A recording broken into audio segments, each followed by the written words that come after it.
ഈ ശുശ്രൂഷയ്ക്ക് എന്നെ ക്ഷണിച്ച ബഹുമാന്യരായ ഇതിൻ്റെ ചുമതല വഹിക്കുന്ന കർത്തൃദാസന്മാർ, ബഹുമാനപ്പെട്ട പൗലോസ് പാസ്റ്റർ അടക്കം ഈ സെഷനിൽ കർത്തൃവേല ചെയ്യുന്ന കർത്തൃദാസന്മാർ, വിശ്വാസ കുടുംബങ്ങൾ, വ്യക്തികൾ, ഇന്ന് രാത്രിയിൽ യോഗാധ്യക്ഷൻ ബഹുമാനപ്പെട്ട കർത്തൃദാസൻ ദീർഘവർഷമായിട്ട് അദ്ദേഹത്തിൻ്റെ കുടുംബവുമായിട്ടും അദ്ദേഹത്തിൻ്റെ സഹധർമ്മിണിയുടെ ഭവനങ്ങൾ അവരൊക്കെയായിട്ട് ആത്മീയ ബന്ധമുണ്ട്. സജി പാസ്റ്ററുമായിട്ടും ഏറെ വർഷത്തെ ആത്മീയ ബന്ധമാണ്. ഇവിടെ ഇരിക്കുന്ന എല്ലാ ആദരണീയ കർത്തൃദാസന്മാരും വേണ്ടപ്പെട്ടവരും വിലപ്പെട്ടവരുമാണ്. എല്ലാവർക്കും വന്ദനം. ഇന്ന് രാത്രി ഈ കൺവെൻഷനിൽ സംബന്ധിക്കുന്ന എല്ലാ ദൈവമക്കളെയും ദൈവം അനുഗ്രഹിക്കട്ടെ. അനുഗ്രഹിക്കപ്പെട്ട ഗായക സംഘം, മൈക്ക് ഓപ്പറേറ്റ് ചെയ്യുന്നവർ, വീഡിയോ പകർത്തിക്കൊണ്ടിരിക്കുന്ന ചുമതലപ്പെട്ടവർ, ഈ കൺവെൻഷൻ്റെ മുമ്പിൽ അധ്വാനിച്ച് പ്രവർത്തിച്ച് ഇപ്പോഴും പ്രവർത്തിക്കുന്ന പ്രിയപ്പെട്ടവർ, പ്രാർത്ഥനയിൽ പോരാടുന്നവർ, മാത്രമല്ല ഈ വള്ളികുന്നം സഭ, ഇവിടെയുള്ള ദൈവമക്കൾ, പല സന്ദർഭത്തിൽ ഈ സഭയിൽ വന്ന് ശുശ്രൂഷ ചെയ്യുവാനിടയായിട്ടുണ്ട്. 1-2 പ്രാവശ്യം വന്ന് സഭായോഗം നടത്തിയിട്ടുണ്ട്. അന്ന് നമ്മുടെ പൊടിമോൻ പാസ്റ്റർ ഇല്ലാഞ്ഞ സമയത്ത് എന്നോട് പറഞ്ഞു വന്ന് സഭായോഗം നടത്തണമെന്ന്. അങ്ങനെ ഒരു കൂട്ടായ്മയുണ്ട്. ഈ സഭയിലെ പലരുമായിട്ടും ആത്മീയ ബന്ധമുണ്ട്. അതിലെടുത്ത് പറയേണ്ട ആളാണ്, കടന്നുപോയെങ്കിലും ഷാജി ബ്രദർ സൗദിയിലുണ്ടായിരുന്നു. ഷാജി ഞാൻ ഷാജി എന്നാ പറഞ്ഞത്.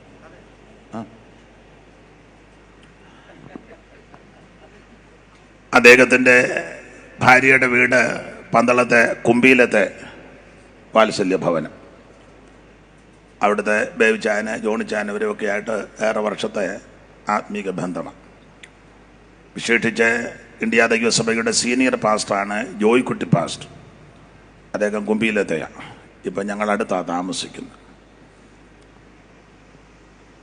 ബഹുമാനപ്പെട്ട പൗലോസ് പാസ്റ്ററുമായിട്ട് ഇവിടെ ഇരിക്കുന്ന എല്ലാവരെക്കായാലും പഴയ ബന്ധമാണ്. അദ്ദേഹം ഉമ്പർനാട് പ്രവർത്തിക്കുന്ന സമയത്ത് അവിടെ ചെന്ന് പാർക്കുവാനും ദീർഘദിവസങ്ങൾ പാർത്തും ഉപവാസ പ്രാർത്ഥനയിലുമൊക്കെ ധാരാളം, 1, 2, 10 ഒന്നുമല്ല.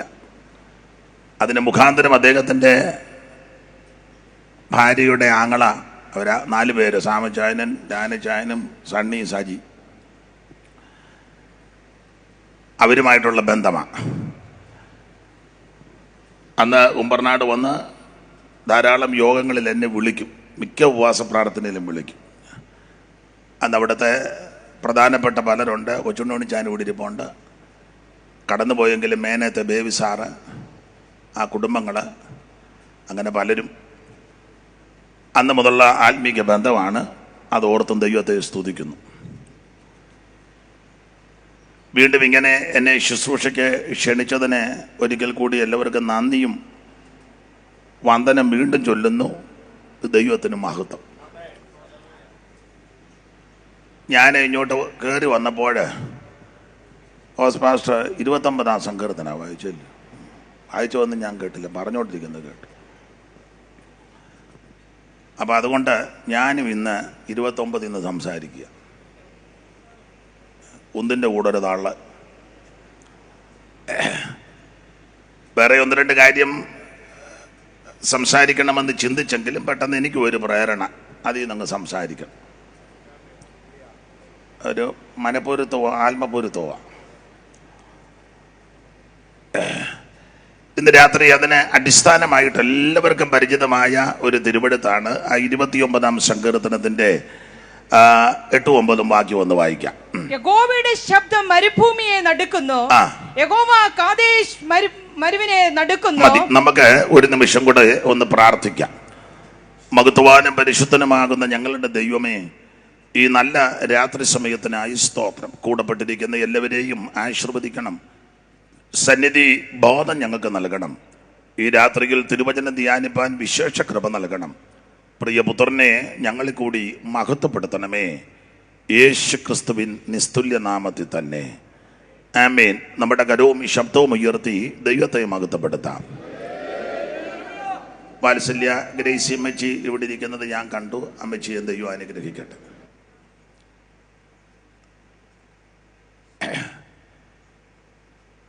ഈ രാത്രിയിൽ എല്ലാ പ്രിയപ്പെട്ടവരെയും ദൈവം അനുഗ്രഹിക്കട്ടെ എന്ന് പ്രാർത്ഥിക്കുന്നു.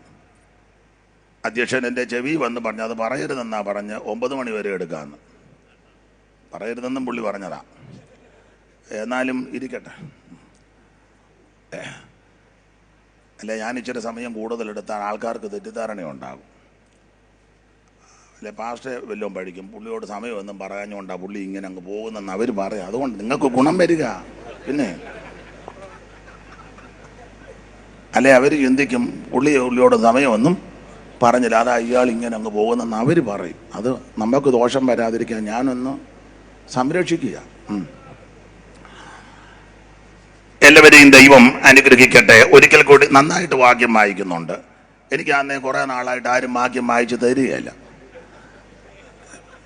എന്നാലും ദൈവരാശി നന്നായിട്ട് വായിക്കുന്നല്ലോ. പേരെന്തുവാ?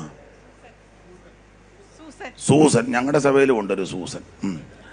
ഒന്നുകൂടെ ആ തിരുവെടുത്ത് ഒന്ന് വായിച്ച് സഹായിക്കണമെന്ന് കർത്തൃനാമത്തിൽ അപേക്ഷിക്കുന്നു. 29-ാം സങ്കീർത്തനം അതിന്റെ 8-ാമത്തെ തിരുവെടുത്താണല്ലോ. ഒരിക്കൽ കൂടി വായിക്കാം. യഹോവയുടെ ശബ്ദം മരുഭൂമിയെ നടുക്കുന്നു. യഹോവയുടെ ശബ്ദം മരുഭൂമിയെ നടുക്കുന്നു. യഹോവ കാദേശ് മരുവിനെ നടുക്കുന്നു. യഹോവ കാദേശ് മരുവിനെ നടുക്കുന്നു. നമ്മുടെ കരവും ശബ്ദവും ഉയർത്തി ഒരിക്കൽ കൂടി ദൈവത്തെ മഹത്വപ്പെടുത്തിയാട്ടെ. ദിവ്യജനേശ്വരം ഭവ്യഗുണാത്മക ദിവ്യജനേശ്വരം ഭവ്യഗുണാത്മക ദിവ്യജനേശ്വരം ഭവ്യഗുണാത്മക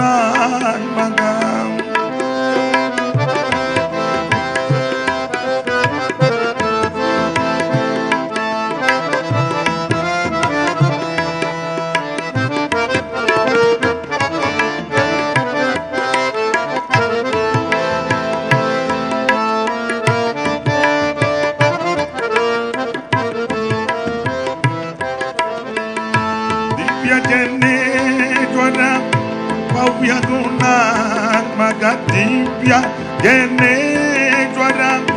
ഭവ്യഗുണാത്മക ഭാഗ്യമൃതദായക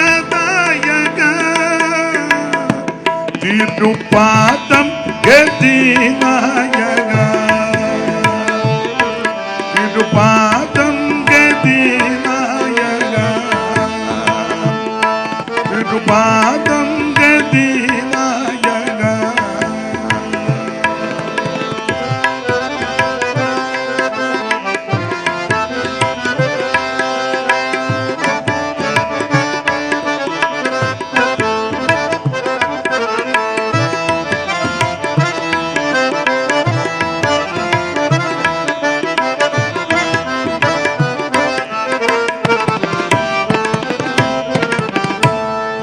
ജഡം വെടിഞ്ഞ ലോകെ വന്ന്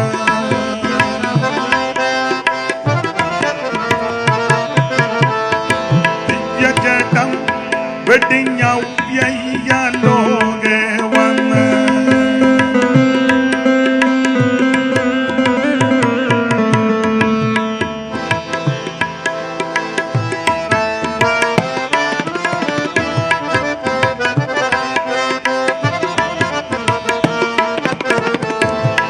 ജഡം വെടിഞ്ഞ ലോകെ വന്ന് ഉർവിയിൽ വന്ന പരദേവ വിഗതജര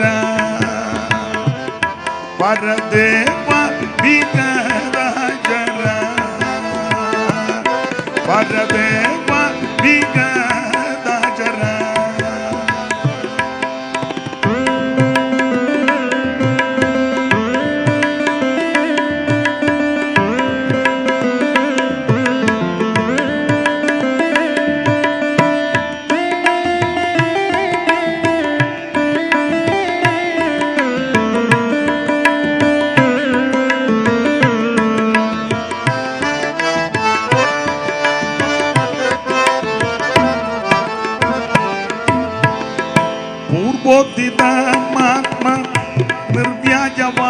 കത്രേ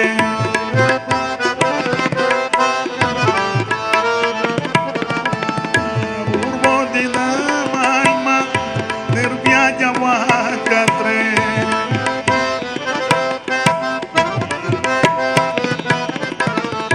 പൂർവോദിതമാത്മ നിർവ്യാജവാക്കത്രേ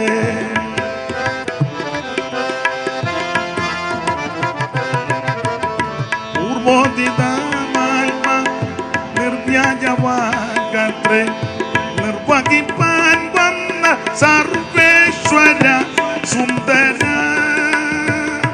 ഹൃദഗർഭ ജനദേജര ഹൃദഗർഭ ജനദേജര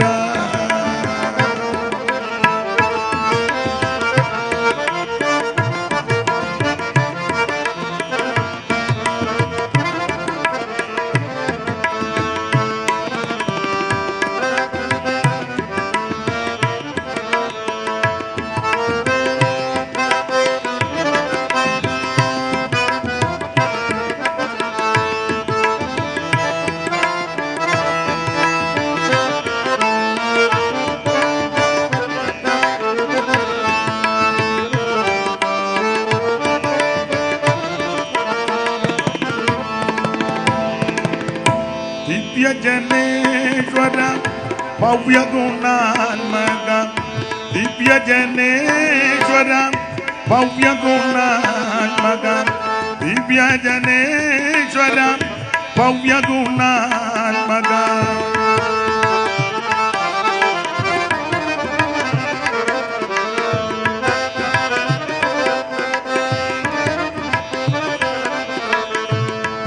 ദിവ്യജനേശ്വര ഭവ്യഗുണാത്മക ഭാഗ്യമൃത ദായക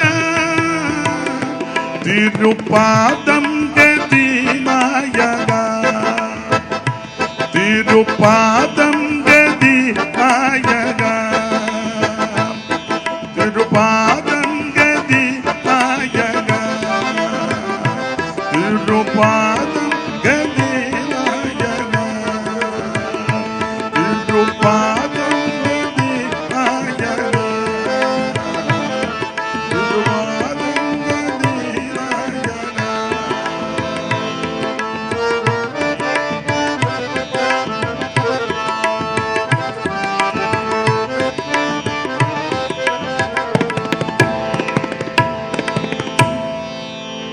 ഒരിക്കൽ കൂടി കരമുയർത്തി ദൈവത്തെ മഹത്വപ്പെടുത്താം. വേദപുസ്തകത്തിൽ സങ്കീർത്തനങ്ങൾക്ക് വളരെ പ്രാധാന്യമുണ്ട്. ഇപ്പം നമ്മുടെ ഇടയില് പുതിയ ഉപദേശിമാര് പറയുന്ന സങ്കീർത്തനമൊന്നും വായിക്കരുതെന്ന്. അത് പേടിച്ചപ്പോൾ ചിലർ വായിക്കുന്നുമില്ല. ഇവിടെ ഉണ്ടെന്ന് തോന്നുന്നു. അല്ല ആയിരിക്കാം, വല്ലപ്പോഴും ഒക്കെ വായിക്കും. സങ്കീർത്തനം വായിക്കരുത്, സങ്കീർത്തനം വേണ്ട. അപ്പോൾ നമ്മുടെ ഒരു കർത്തദാസന് ഒരു സഭയിൽ ചെന്നപ്പോൾ അവിടുത്തെ മെയിൻ അച്ചായൻ കാശുള്ള അച്ചായനാന്നല്ലോ സൂക്കേട് പിക്കെടുത്തും. എന്നാൽ കാശുള്ളവർ നല്ല ആൾക്കാരും ഉണ്ട്, രണ്ടും ഉണ്ട്. അപ്പൊ അദ്ദേഹം എന്തോ അങ്ങോട്ടൊരു നോട്ടം ഉള്ള കാര്യമാണ്. അപ്പോൾ ആ ദൈവദാസൻ ചെന്നപ്പോൾ അദ്ദേഹം പറഞ്ഞു, ഇന്ന് എന്തുവാ പ്രസംഗിക്കുന്നേ? അപ്പം അദ്ദേഹം പറഞ്ഞു, ഇന്ന് സങ്കീർത്തനത്തിൽ നിന്നാ പറയുന്നു. അപ്പോൾ അച്ചായൻ പറഞ്ഞു, സങ്കീർത്തനത്തിൽ നിന്ന് ഇവിടെ പറയണ്ട. അപ്പൊ ചോദിച്ചു, അതെന്താ? ഓ, അത് ദാവീദിന്റെ കാര്യമാണ്. അതിനെന്താ? ഓ, ദാവീദ് പാപം എല്ലാം ചെയ്ത് അതല്ല ഇവിടെ. അപ്പൊ അദ്ദേഹം ചോദിച്ചു, പിന്നെ എന്തോ പറയണം? അപ്പൊ അദ്ദേഹം പറഞ്ഞു, ഇവിടെ സുവിശേഷം പറഞ്ഞാൽ മതി. അപ്പൊ ഈ ദൈവദാസൻ ചോദിച്ചു, ആട്ടെ സുവിശേഷം പറയാം. സുവിശേഷം എന്നാൽ എന്ത്?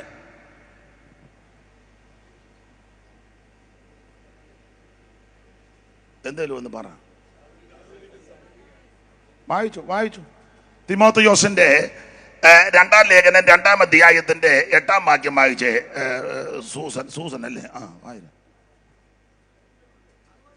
നിങ്ങൾ വഴക്കുണ്ടാക്കാതെ ഒരാളങ്ങ് വായിരു. ഓ, അപ്പുറം ഇരിക്കുന്ന പേരെന്നാ? റോസമ്മ വായിര്. ദാവീദിന്റെ സന്തതിയായി ജനിച്ചു ആ, മരിച്ചിട്ട് ആ. ഉയർത്തെഴുന്നേറ്റിരിക്കുന്ന യേശു ക്രിസ്തുവിനെ ഓർത്തുകൊള്ളുക. അതാകുന്നു എന്റെ സുവിശേഷം. അപ്പോൾ എന്താ സുവിശേഷം? തുടക്കത്തിലെ ദാവീദിന്റെ പേരാ. സുവിശേഷം എന്താന്ന് പറയണമെങ്കിൽ അന്നേരം അദ്ദേഹം പറയരുതെന്ന്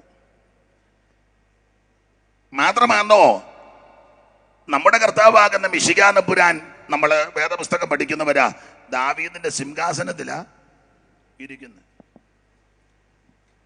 വേറൊരു ഭാഗത്ത് കൊടുത്തിട്ടുണ്ട് ദാവീദിന്റെ നിശ്ചല കൃപകൾ. അങ്ങനെയുണ്ട്. അങ്ങനെ പറഞ്ഞ വേറെ വിഷയത്തിൽ പോകും, അത് വിട്ടേക്കാം. അപ്പോൾ ഇന്ന് രാത്രി ശ്രദ്ധിക്കുക, സങ്കീർത്തനത്തിന് വളരെ പ്രാധാന്യമുണ്ട്. 150 സങ്കീർത്തനങ്ങൾ എല്ലാവരെയും ഹഠാൽ ആകർഷിക്കുന്നതായി സങ്കീർത്തനം 5 പുസ്തകമാണ്. ഈ പഴയ നിയമത്തിലെ ആരംഭത്തിലെ 5 പുസ്തകം മോശയുടെ പഞ്ചഗ്രന്ഥം എന്നിരുന്നത് പോലെ സങ്കീർത്തനങ്ങളും 5 പുസ്തകമായിട്ടാണ് തരംതിരിച്ച് നമ്മൾ പഠിക്കുന്നത്. ആ 42ാമത്തെ സങ്കീർത്തനത്തിന്റെ ഏറ്റവും തലക്കെട്ടൊന്ന് വായിച്ചേ. അത് വാക്യമാമ്മേ. അമ്മ അതൊക്കെ വീട്ടിൽ ചെന്ന് വായിച്ചാൽ മതി. ഇപ്പൊ ഞാൻ പറഞ്ഞ വായിക്കേ. സംഗീത പ്രമാണിക്ക് ആ പ്രമാണിയുടെ കാര്യത്തിൽ അതിന്റെ മേളിൽ ഒരു ഹെഡിങ് ഉണ്ട് വലിയ അക്ഷരത്തിൽ. 2-ാം പുസ്തകം. റോസമ്മേങ്ങതാ 2-ാം പുസ്തകം. ഏതാ?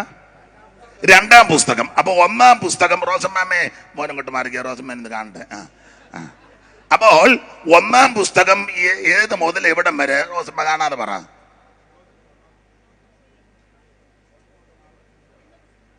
മൈക്ക് എന്തിനാ അവിടെ ഇരിക്കുന്നത്? 41 വരെ. 41 വരെ. 1 മുതൽ 41 വരെ 1-ാം പുസ്തകം. 42 2-ാം പുസ്തകം ആരംഭിക്കുക. ഇനി 73ാമത്തെ സങ്കീർത്തനത്തിന്റെ മേളിൽ ഇപ്പം വായിച്ച പോലെ മേളില് 3-ാം പുസ്തകം. അപ്പം സൂസനെ 2-ാം പുസ്തകം എവിടം മുതൽ എവിടം വരെ? നോക്കാതെ പറ, മൈക്ക് കൂടെ പറ. 42 മുതൽ 73 വരെ. എന്റെ സൂസനെ 72 വരെ. 42 മുതൽ 72 വരെ 2-ാം പുസ്തകം. ഇനി വായിച്ച 90ാമത്തെ സങ്കീർത്തനത്തിന്റെ മുകളില് 4-ാം പുസ്തകം. 4-ാം പുസ്തകം. അപ്പോൾ 3-ാം പുസ്തകം എവിടം മുതൽ എവിടം വരെ? 73 മുതൽ 89 വരെ. എന്നാ ഒരു പരുവക്കേട്. അപ്പോൾ 73 മുതൽ 89 വരെ 3-ാം പുസ്തകം. ഇനി 107ാം സങ്കീർത്തനത്തിന്റെ മുകളിൽ വായിക്കണം. 5-ാം പുസ്തകം. തലേ തുണിയും കൂടി ഇട്ടു. അപ്പോൾ 5-ാം പുസ്തകം. അപ്പോൾ 4-ാം പുസ്തകം എവിടം മുതൽ എവിടം വരെ? 90 മുതൽ 106 വരെ. 90 മുതൽ 106 വരെ. അപ്പൊ ഇനി 5-ാം പുസ്തകം എവിടം മുതൽ എവിടം വരെ? 107 മുതൽ 150 വരെ. 107 മുതൽ 150 വരെ. 150 വരെ. അപ്പൊ ഇങ്ങനെ 5 പുസ്തകങ്ങളായിട്ടാ സങ്കീർത്തനത്തെ നമ്മൾ തരംതിരിച്ച് ക്രമീകരിച്ചിരിക്കുന്നത്, നമുക്ക് തന്നിരിക്കുന്നത്. ഇത് മോശയുടെ ഉൽപ്പത്തി പുസ്തകം, പുറപ്പാട്, ലേവ്യ, സംഖ്യ, ആവർത്തനമായിട്ട് ചേർത്ത് ചിന്തിച്ചാൽ 5 പുസ്തകവും ആ നിലയിലാണ് പഠിക്കുന്നത്. അപ്പൊ അകത്തേക്കൊന്നും പോകുന്നില്ല. ഇനി ഈ സങ്കീർത്തനത്തിന് വേറൊരു പ്രത്യേകത, ഓരോ പുസ്തകവും അവസാനിക്കുമ്പോൾ ആമേൻ ആമേൻ എന്ന് പറയുന്നുണ്ട്. ആ 1-ാം പുസ്തകത്തിന്റെ ഒടുവിലത്തെ അധ്യായത്തിന്റെ ഒടുവിലത്തെ വാക്യത്തിൽ ആമേൻ എന്നില്ല. വായിച്ചേ, മൈക്ക് കൂടെ വായിക്കണേ. എന്ത് തപ്പുന്ന വായിക്കുന്നു? ആമേൻ ആമേൻ ആമേൻ ആമേൻ. അപ്പൊ അതിന്റെ തീരുന്നത് ആമേൻ ആമേൻ. മേളിൽ പറഞ്ഞതെല്ലാം അങ്ങനെ തന്നെയാണ്.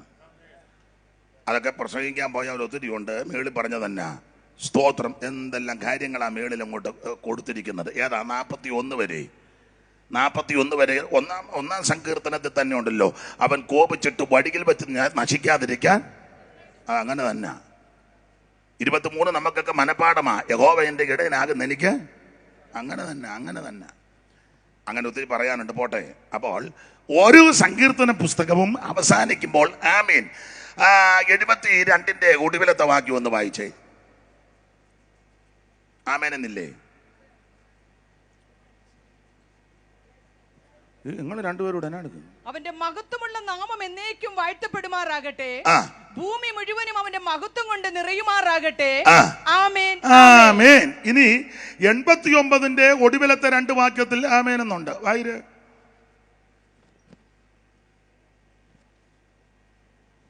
യഹോവ എന്നേക്കും വാഴ്ത്തപ്പെടുമാറാകട്ടെ. ആമേൻ, ആമേൻ. അവിടെ ആമേനാ. ഇനി 106 ഒടുവിൽ എഴുതിയിട്ടുണ്ട് ആമേൻ എന്ന്. ഇസ്രായേലിന്റെ ദൈവമായ യഹോവ എന്നേക്കും വാഴ്ത്തപ്പെടുമാറാകട്ടെ. ജനമെല്ലാം ആമേൻ എന്ന് പറയട്ടെ. അങ്ങനെ തന്നെ. അപ്പോൾ ഈ സങ്കീർത്തനത്തിന് വളരെ പ്രാധാന്യമുണ്ട്. ഞാൻ പോകുന്നില്ല. ഈ സങ്കീർത്തനത്തിൽ വേറൊരു വിശേഷത, സങ്കീർത്തനം വായിക്കരുത്, പ്രബോധിപ്പിക്കരുത് എന്നൊക്കെ ഇപ്പൊ പറയുന്ന ധാരാളം വിദ്വാൻമാർ ഇറങ്ങിയിട്ടുണ്ട്. അത് പേടിച്ച് ഇപ്പോൾ ചിലർ വായിക്കുന്നുമില്ല. കാരണം 3 വർഷം എങ്ങനെയും ഇരിക്കണ്ടായോ. അതുകൊണ്ട് അങ്ങനെയൊക്കെ ചില ആൾക്കാർ ചെയ്യാറുണ്ട്. പക്ഷേ നമ്മൾ വേർപെട്ട ദൈവമക്കളൊരു പ്രത്യേക ശുശ്രൂഷക സമയത്തൊക്കെ സങ്കീർത്തനം വായിച്ച് പ്രാർത്ഥിക്കുന്നതും 2 വാക്ക് പറയുന്നത് ഒരനുഗ്രഹമാണ്. ഇന്ന് അതവിടെ ഇവിടെ നടന്നല്ലോ. അഭിനന്ദിക്കുന്നു. സെക്ഷനെ അഭിനന്ദിക്കുന്നു, വായിച്ച പുള്ളിയെ അഭിനന്ദിക്കുന്നു, കേട്ടിരുന്നവരെ അഭിനന്ദിക്കുന്നു. ഒരു മരണ വീട്ടിൽ ചെല്ലുമ്പോൾ ഒരു സങ്കീർത്തനം വായിച്ച് പ്രാർത്ഥിച്ച് സമയമുണ്ടെങ്കിൽ 2 വാക്ക് പറയുന്നത് വളരെ അനുഗ്രഹമാണ്. വിശേഷിച്ച് 90 ഒരു വിവാഹ ശുശ്രൂഷയിൽ സാധാരണ നമ്മൾ 45 സങ്കീർത്തനം വായിച്ച് പ്രാർത്ഥിക്കും. വളരെ അനുഗ്രഹിക്കപ്പെട്ട സങ്കീർത്തനമാണ്. മാത്രമല്ല ഒരു കുഞ്ഞിനെ ദൈവസന്നിധിയിൽ പ്രാർത്ഥിച്ച് സമർപ്പിക്കുന്ന സമയത്തും ഒരു സങ്കീർത്തനം വായിക്കുന്നത് വളരെ ഉചിതമാണ്. ഒരു വീട് സമർപ്പിച്ച് പ്രാർത്ഥിക്കുന്ന സന്ദർഭത്തിലും ഒരു സങ്കീർത്തനം സന്ദർഭോചിതമായിട്ട് വായിക്കുന്നത് വളരെ അനുഗ്രഹമാണ്. നമ്മളൊരു യാത്ര പോകുമ്പോൾ, ദൂരയാത്രയോ വിദൂരയാത്രയോ വിദേശയാത്രയോ എന്തുമാകട്ടെ, യാത്ര പോകുമ്പോൾ സമയമുണ്ടെങ്കിൽ 2 ശീല് പാട്ട് പാടി ഒരു സങ്കീർത്തനം വായിച്ച് പ്രാർത്ഥിക്കുന്നത് വളരെ അനുഗ്രഹമാണ്. സങ്കീർത്തനത്തിന് വളരെ പ്രാധാന്യം. അതിൽ ഏറ്റവും വലിയ പ്രാധാന്യം നമുക്കറിയാം, നിങ്ങൾക്കെല്ലാം അറിയാം, ഇവർക്ക് ഇതെല്ലാം അറിയാം. ഇവരിപ്പം ഞാൻ പറയുന്ന ഒക്കുന്നുണ്ടോ നോക്കിയിരിക്കുക. തെറ്റുന്നുണ്ടോ? തെറ്റുകാന്നേ ക്ഷമിക്കണേ, തിരുത്തി തരണേ. അപ്പോൾ നമ്മുടെ കർത്താവാകുന്ന ക്രിസ്തുയേശു തിരുവെടുത്ത് പറഞ്ഞതുപോലെ അവിടുന്ന് 3-ാം ദിവസം ഉയർത്തു. ആ ഉയർത്ത് അരിമ ശിഷ്യന്മാർക്ക് പ്രത്യക്ഷപ്പെട്ട കൂട്ടത്തിൽ എമ്മൗസിലേക്ക് പോയ ശിഷ്യന്മാർക്കും യേശു പ്രത്യക്ഷപ്പെട്ടു.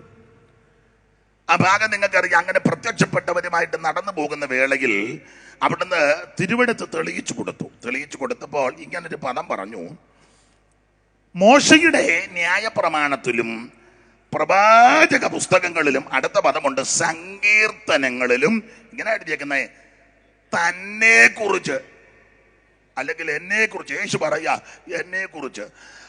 വായിച്ചേ 24:44 പെട്ടെന്ന്. 24:44 അതൊക്കെ അവർക്കറിയാമെന്ന്. പിന്നെ ചെറിയ കേസല്ല ഇവർ രണ്ടും, അതൊക്കെ അവർക്കറിയാം. അങ്ങനെ നിങ്ങൾ നിനക്കാത്ത നാഴികയിൽ മനുഷ്യപുത്രൻ വരുന്നത് കൊണ്ട്. അത് മത്തായി സൂസനെ 24 ഇടയ്ക്ക് ലൂക്കോസ് പൂസം പള്ളിമുന്നത്തെ മെമ്പറാന്നോ?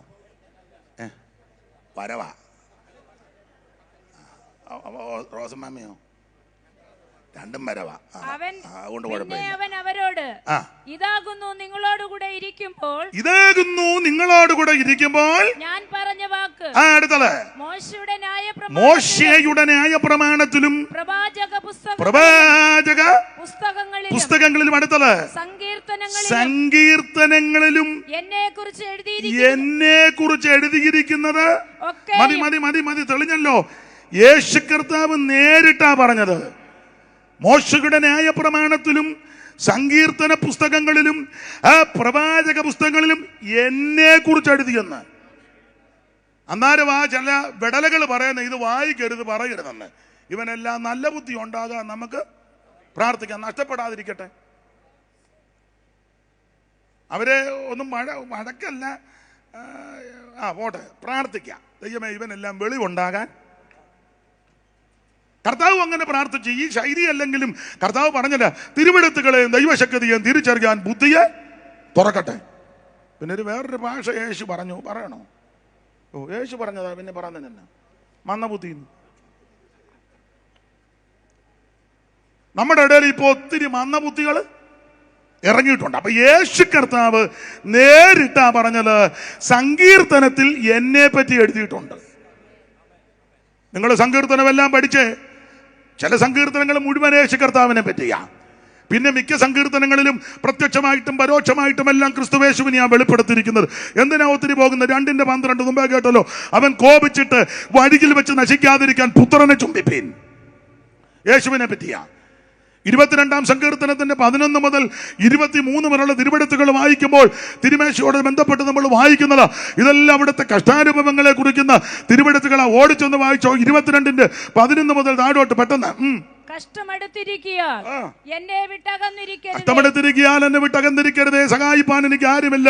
അനേകം കാളകൾ എന്നെ വളഞ്ഞു, ഭാഷാൻ കൂറ്റന്മാർ ബുഭുക്ഷയോട് അലറുന്ന സിംഹമെന്ന പോലെ എന്നെ അവർ എന്റെ നേരെ വായ് വിളർക്കുന്നു. പിന്നെ ഞാൻ വെള്ളം പോലെ തൂകി പോകുന്നു, എന്റെ അസ്ഥികളെല്ലാം ബന്ധം.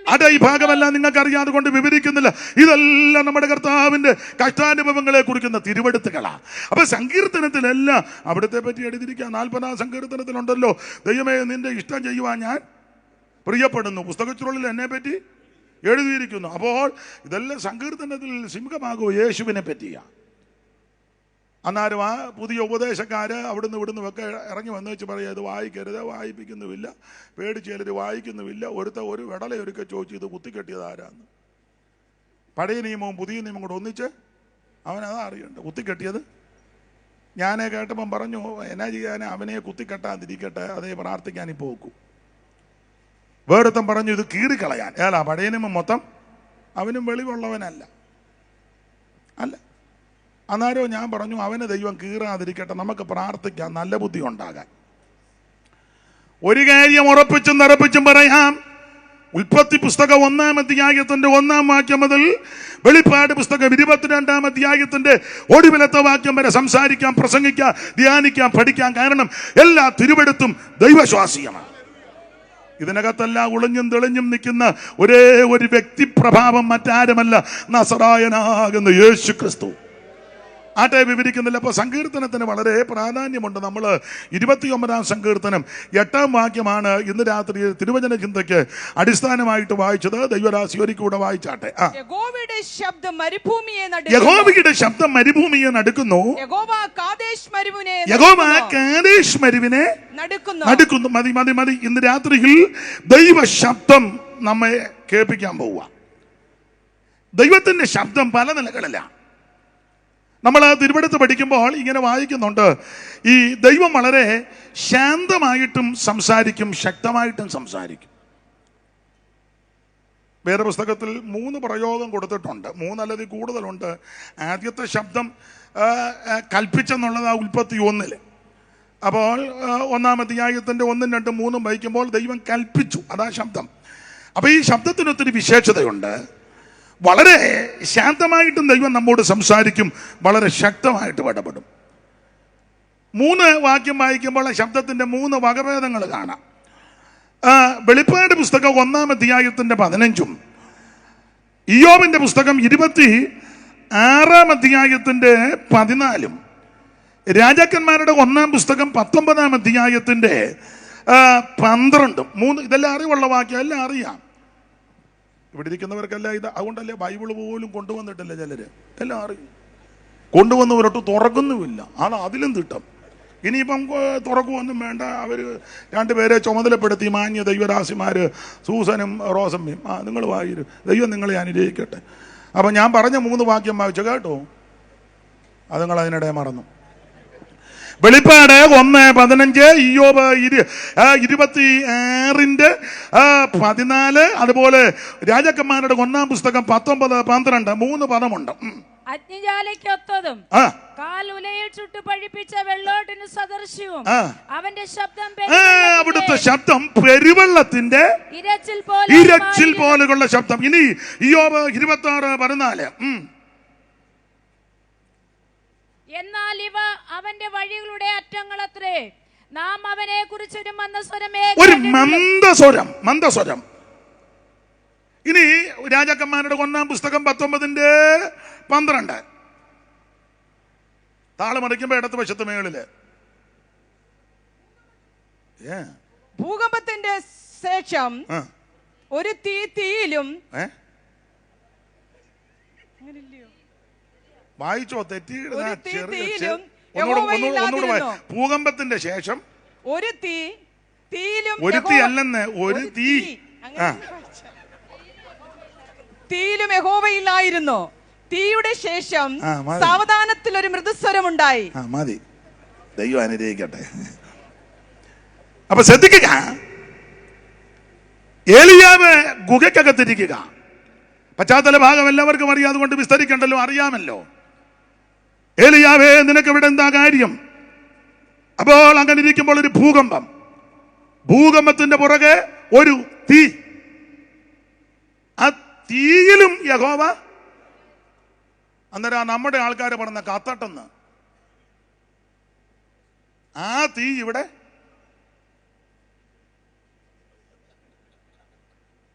ഒന്നും അറിയാൻ മേല. ഇപ്പൊ ഒരു പാട്ട് കൊണ്ട് തീ പോലെ, ഈ തീ പോലെ ഇറങ്ങണേ എന്നൊക്കെ പറഞ്ഞ് ചാടുകയും തുള്ളുകയും ഇതെല്ലാം വെച്ച് അങ്ങോട്ട് അതുമെല്ലാം വെച്ച് എൻ്റെ ഭാഷ നല്ല അനത്തുക. പക്ഷേ തീ ഒന്നും ഇറങ്ങുന്നില്ല. നമ്മളങ്ങ് ആർട്ടിഫിഷ്യലായിട്ട് തീ ഉണ്ടാക്കുക. തീ ഇറങ്ങുന്നില്ലെന്ന് പറയാൻ ഒരു കാര്യം പറയാം. തീക്ക് ഒത്തിരി വിശേഷതയുണ്ടതിൽ ഒന്ന്, തീ ദഹിപ്പിക്കുന്നതാണ്. ദഹിപ്പിക്കും. ഈ തീ ഇറങ്ങിയിട്ട് പലതും ദഹിക്കുന്നില്ലല്ലോ. അല്ല, യോഗത്തിന് തന്നെ ദഹിക്കാതല്ലേ ഇരിക്കുന്ന പലരും. കൂട്ടു സഹോദരന്റെ പാര വെച്ചിട്ട് രമ്യതപ്പെട്ടിട്ടില്ല, അത് ദഹിക്കുന്നില്ലല്ലോ. ഒരു സെന്ററിൽ, ഒരു സെക്ഷനിൽ, അല്ലെ ഒരു ലോക്കൽ സഭയിലുള്ളവർ തമ്മിൽ രമ്യതപ്പെടുന്നില്ല, അത് ദഹിക്കുന്നില്ലല്ലോ. ഒരു സംഘടനയിൽ പ്രവർത്തിക്കുന്നവർ തമ്മിൽ നിങ്ങൾ എന്തേലും ഒന്ന് പറ, എന്നെ ഒന്ന് സഹായിക്കേ. ആട്ടെ. അപ്പൊ ഈ കത്തുന്നതൊന്നും ശരിയായ തീ അല്ല. മൈക്കിന്റെ ഓളിയം കൂട്ടിയത് കൊണ്ടോ, ഇതിങ്ങനെ ഹൈപ്പിച്ച് ഞങ്ങൾ പാടിയത് കൊണ്ടോ, ഇത് 2-3 വെച്ച് അവനിങ്ങനെ ഇങ്ങനെ മോന്റെ കാര്യം അല്ല കേട്ടോ, പൊതുവില്ല കേട്ടോ, ഉഴപ്പരുത്. ഇങ്ങനെ ഇത് തബല ഇവനെ കുത്തിയിട്ട് നിങ്ങൾക്ക് കണ്ണടച്ച് കമന്ന് കിടന്ന് അടിച്ചോണ്ടോ. നമ്മൾ പറയും ഭയങ്കര അന്തരീക്ഷമായിരുന്നു, കത്തിച്ചു. ഒരു കത്തലെന്നല്ല, കത്തുന്നെങ്കിൽ ഇതെല്ലാം ദഹിക്കണ്ടേ. ദൈവത്തിന് ഇന്ന് രാത്രി ആർട്ടിഫിഷ്യൽ ആയിട്ടുള്ള കത്തലല്ല, നിന്റെ അകത്ത് പരിശുദ്ധാത്മാവിലൊരു കത്തലുണ്ടാകണം. ദൈവത്തിന് മഹത്വം. ഇന്ന് രാത്രി ഇവിടെ വിട്ടുപോകുമ്പോൾ ദഹിക്കേണ്ടതെല്ലാം ദഹിക്കണം, കത്തേണ്ടതെല്ലാം കത്തണം. ടിപിഎംകാര് പാടുന്നൊരു പഴയ പാട്ടുണ്ട്, വരിയെല്ലാം അനിൽ അറിയാമെങ്കിൽ പാടണം.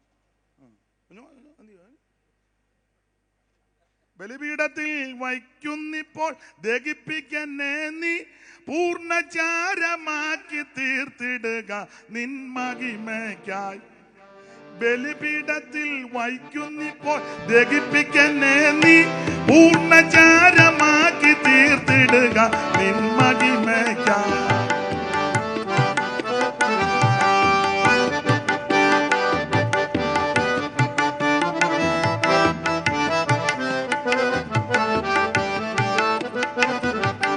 ബലിപീഠത്തിൽ വയ്ക്കുന്നിപ്പോൾ ദഹിപ്പിക്കന്നെ നീ, പൂർണ്ണചാരമാക്കി തീർത്തിടുക നിൻ മഹിമയ്ക്കായി. പാടാൻ നേരമില്ല. അപ്പൊ ശ്രദ്ധിച്ചേ, ശരിക്ക് തീ ഇറങ്ങിയാൽ ഇത് ചാരമാകും.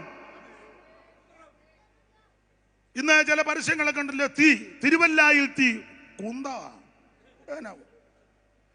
തിരുവല്ലായിൽ തീ, വള്ളികുന്നത്ത് കുമ്പനാട്ട് തീ, മിക്കവാറും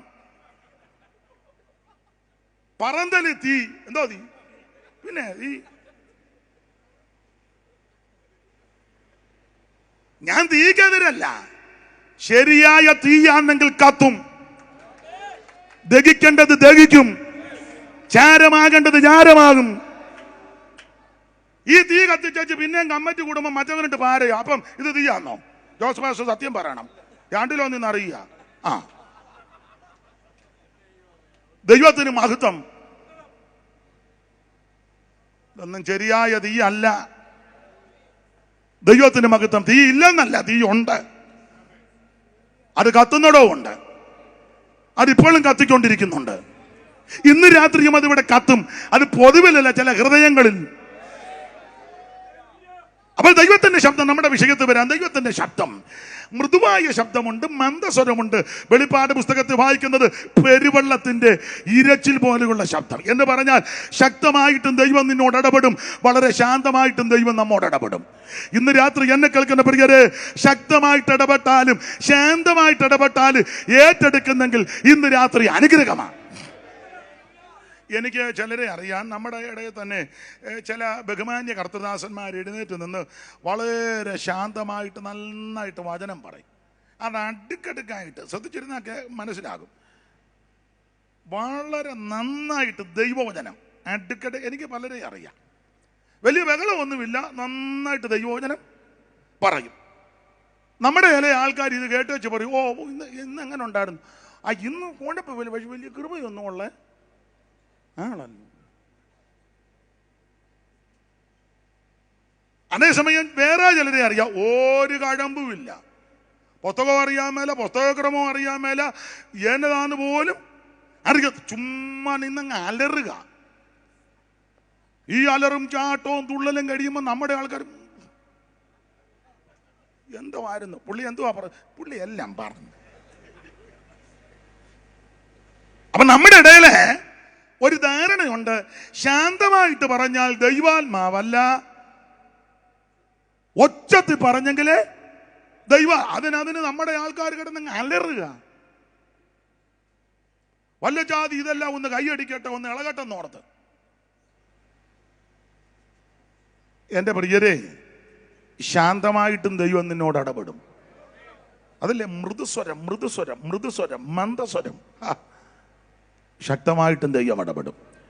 ഇന്ന് രാത്രി എങ്ങനെ ഇടപെട്ടാലും ഏറ്റെടുക്കുന്നവർക്ക് ഒരു വലിയ അനുഗ്രഹമാണ്. നമ്മുടെ വിഷയത്തിൽ വരാ, യഹോവയുടെ ശബ്ദം മരുഭൂമിയെ നടുക്കുന്നു. യഹോവ കാദേശ് മരുവിനെ നടുക്കുന്നു. അവിടെ ഏതാണ്ട് 5-6 പ്രാവശ്യം ശബ്ദം ശബ്ദം ശബ്ദം എന്ന് കൊടുത്തിട്ടുണ്ട്. ശബ്ദം, യഹോവയുടെ ശബ്ദം, യഹോവയുടെ ശബ്ദം, യഹോവയുടെ. എന്താ ഇങ്ങനെ കൂടെ കൂടെ കൊടുക്കാൻ? ഈ ശബ്ദത്തിന് ശക്തിയുണ്ട്. ഈ ശബ്ദത്തിന് ശക്തിയുണ്ട്. നമ്മൾ ശബ്ദം ഉണ്ടാക്കിയാലും ഒന്നും നടക്കത്തില്ല, പക്ഷേ ദൈവം ശബ്ദിച്ചാൽ വല്ലതും നടക്കും. ദൈവത്തിന്റെ മഹത്വ ഭാഗത്തേക്ക് അധികം പോകുന്നില്ല. ദൈവത്തിന്റെ ശബ്ദത്തിന്റെ ഒരു പ്രത്യേകത, ഇല്ലാത്തതിനെ ഉളവാക്കും. സ്തോത്രം. ചിലതിനെ നിർമൂലമാക്കും, ചിലതിനെ ഇല്ലാതാക്കും. അതാ ദൈവത്തിന്റെ ശബ്ദം. ആട്ടെ, നമ്മുടെ വിഷയത്തിൽ വരാം. യഹോവയുടെ ശബ്ദം മരുഭൂമിയെ നടുക്കുന്നു. യഹോവ കാദേശ് മരുവിനെ നടുക്കുന്നു. കാദേശ് മരുഭൂമിയെ നടുക്കിയ ശബ്ദമാണ് ദൈവത്തിന്റെ ശബ്ദം. എന്തുകൊണ്ടാണ് ഇത് നടുങ്ങാൻ കാരണം? ഇന്ന് രാത്രി ആരാ ചിന്തിക്കുന്നത് ഈ കാദേശ് നടുങ്ങാനുള്ള കാരണം? ഈ കാദേശ് എന്ന വാക്കിന്റെ ഒരർത്ഥം യഹോവയ്ക്ക് വിശുദ്ധം, അല്ലെങ്കിൽ ദൈവം വിശുദ്ധീകരിച്ച സ്ഥലം, ദൈവം വിശുദ്ധം എന്ന് എണ്ണിയ സ്ഥലം. അതാണ് കാദേശ്, ദൈവത്തിന് വിശുദ്ധം. ഈ കാദേശിന് പണ്ട് ഒരു പേരുണ്ടായിരുന്നു. ആ പേര് ഇങ്ങനെ ഏൽ മിഷ്പാത്ത് എന്ന. ഏൽ മിഷ്പാത്ത് വായിക്കാം. ഉൽപ്പത്തി പുസ്തകം 14-ാം അധ്യായത്തിന്റെ 6-7 തിരുവെടുത്തൊന്ന് വായിച്ചാട്ട്. ഉൽപ്പത്തി 14:6 വായിരേ. ഏമിരെ എന്ന് ചേർത്തങ്ങ് വായിച്ചു. അത് വായിക്കാൻ ഒരു ബുദ്ധിമുട്ടുണ്ടെന്ന് എനിക്കറിയാം. മൈക്കുക ഓസമാമോ, മൈക്കുക.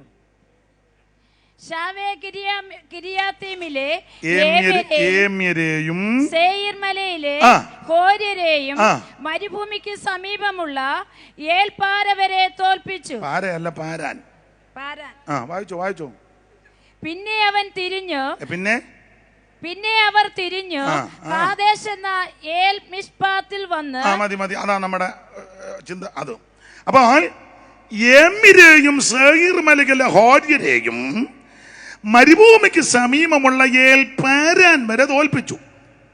പിന്നെ അവർ തിരിഞ്ഞ് കാദേശ് എന്ന ഏൽ മിഷ്പാത്ത്. അപ്പൊ കാദേശിന്റെ പണ്ടത്തെ പേരാണ് ഏൽ മിഷ്പാത്ത്.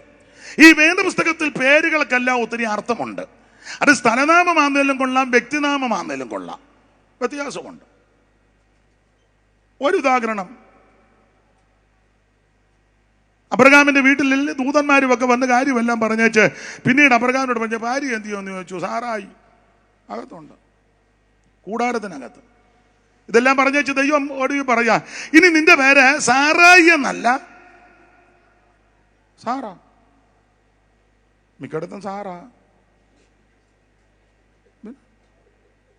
മിക്ക വീട്ടിലും നമ്മൾ കൂട്ടി അവര്.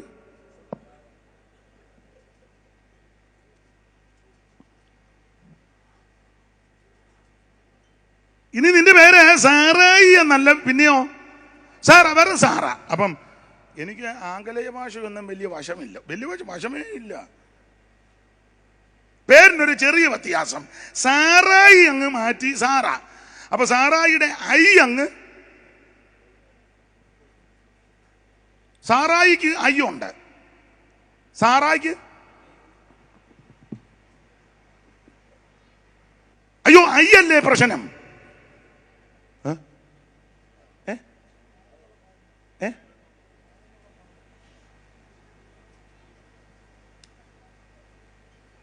സഭയിലെല്ലാം ഇതായി.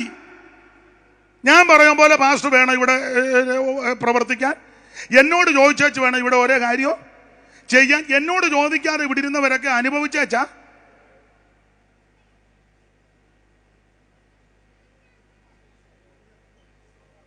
അത് വള്ളികുന്നമാന്നേലും പൂങ്കൊന്നമാന്നേലും മാവേലിക്കര ആന്നേലും ഫസ്റ്റ് സ്റ്റേജ് ആന്നേലും ലാസ്റ്റ് സ്റ്റേജ് ആന്നേലും അവിടെ അങ്ങനെ, പത്തനാപുരത്തും അങ്ങനെ, എല്ലായിടത്തും അതൊക്കെ തന്നെ. ദൈവത്തിന് മഹത്വം. ഞാൻ പണ്ട് രക്ഷിക്കപ്പെടുന്നതിന് മുന്നേ നാമം ജപിക്കും. ഹൈന്ദവ പശ്ചാത്തലത്തിൽ നിന്നാ വന്നത് ചിലർക്കറിയാം. അപ്പൊ അങ്ങനെ നാമം ജപിക്കുക. ഹരിനാമ കീർത്തനത്തില് ഒരു വരിയുണ്ട്,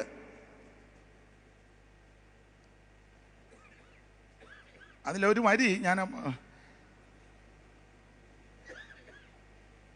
ഞാനെന്ന ഭാവം അത് തോന്നായിക വേണമിക. ആ വരി ഇങ്ങനെ, ആനന്ദ ചിന്മയകരേ ഗോപികാരമണ ഞാനെന്ന ഭാവം അത് തോന്നായിക വേണമിക. നല്ലൊരു പ്രയോഗമാണ്. അത് വീട്ടിലാന്നേലും സഭയിലാന്നേലും എവിടാന്നേലും ഈ ഞാനെന്ന ഭാവം അതകത്ത് കയറിയ പ്രശ്നമാണ്. ആട്ടെ, നമുക്ക് ആ ഭാഗം വിടാം. അപ്പൊ സാറായിയുടെ ഐ അങ്ങ് വെട്ടി, സാറാ റെഡിയായി. ഇപ്പം വേറെ സാറാ. അപ്പൊ ഈ സ്ഥലനാമത്തിന് വിശേഷമുണ്ട്, വ്യക്തികളുടെ നാമത്തിനും വിശേഷതമുണ്ട്. ആട്ടെ, നമുക്ക് എടുത്ത ഭാഗത്തേക്ക് വരാം.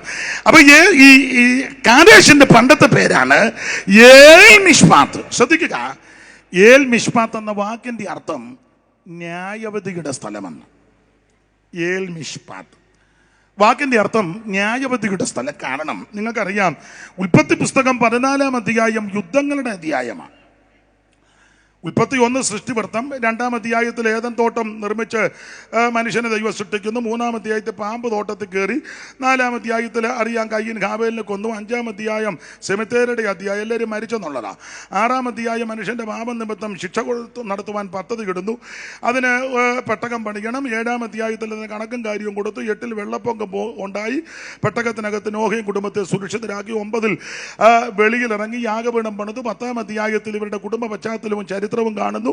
11-ാം അധ്യായത്തിൽ ബാബേൽ ഗോപുരം പണിയുവാൻ പദ്ധതി ഇടുന്നു. അത് പൊളിഞ്ഞ വിഷയം നമുക്കറിയാം. 12-ൽ 11-ന്റെ ഒടുവിലും 12-ന്റെ ആരംഭത്തിൽ അബ്രഹാമിനെയും കുടുംബത്തെയും വിളിച്ചു വേർതിരിക്കുന്നു. 13-ാം അധ്യായത്തിലേക്ക് കടന്നു വരുമ്പോൾ ഇവർ തെക്കേ ദേശത്ത് വന്ന് കന്നുകാലി, വെള്ളി, പൊന്ന് എന്നീ വകയിൽ അബ്രഹാം ബഹുസമ്പന്നനായി. 14-ാം അധ്യായത്തിലേക്ക് വരുമ്പോൾ യുദ്ധം നടക്കുക. 4 നാട്ടുരാജാക്കന്മാർ 5 നാട്ടുരാജാക്കന്മാരുമായിട്ട് യുദ്ധം. അമ്രാഫേൽ, അരിയോക്ക്, കദർലായ മോർത്തീദാൽ, ആദിയായ ബാബിലോണിന് ചായ്വുള്ള 4 പേര്, ബേരാം, ബിർഷ, ശിനാവ്, സോവർ, ആദിയായ സോദോമിയ ചായ്വുള്ള 5 പേരുമായിട്ട് യുദ്ധം ചെയ്തു.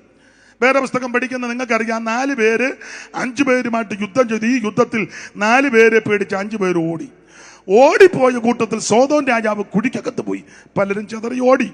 ഒരുത്തൻ എതിർച്ചയാ ഓടി വന്ന് എബ്രായനായ അബ്രഹാമിനോട് വന്ന് പറഞ്ഞു, അബ്രഹാമേ, സോദോമിൽ യുദ്ധം നടന്നു, എന്നിട്ടോ സോദോമിനെ കൊള്ളയിട്ടു. പിന്നെ നിന്റെ സഹോദരപുത്രർ ലോത്ത് അവന്റെ ഭാര്യ സമ്പത്തെല്ലാം പിടിച്ചു കൊണ്ടുപോയി. അന്ന് അബ്രഹാം മമ്രയുടെ തോപ്പില. മമ്ര എന്നുള്ളത് ഒരു അമോര്യനാ. അവന് 2 സ്നേഹിതന്മാരുണ്ട്, ആനേർ, യെഷ്കോൽ. അങ്ങനെ പെട്ടെന്ന് അബ്രഹാം മമ്ര, ആനേർ, യെഷ്കോൽ, തന്റെ വീട്ടിൽ ജനിച്ചു വളർത്തപ്പെട്ട 318 അഭ്യാസികൾ. അങ്ങനെ 318 321 അബ്രഹാമിനെ കൂട്ടി 322 പേര് കണക്കൊപ്പിച്ച് യുദ്ധത്തിന് പോയി. ആ യുദ്ധത്തിൽ എബ്രായനായ അബ്രഹാമിന് ദൈവം ജയം കൊടുത്തു. ആ യുദ്ധത്തിൽ അബ്രഹാം ജയിച്ചു. ശിഷ്ടമുള്ള ജനത്തെയെല്ലാം അവിടെ നിഗ്രഹിച്ചു. അപ്പോൾ ഇവരെ കൊന്ന് മുടിച്ചു കളഞ്ഞ സ്ഥലമാണ് ഏൽ മിഷ്പാത്ത്.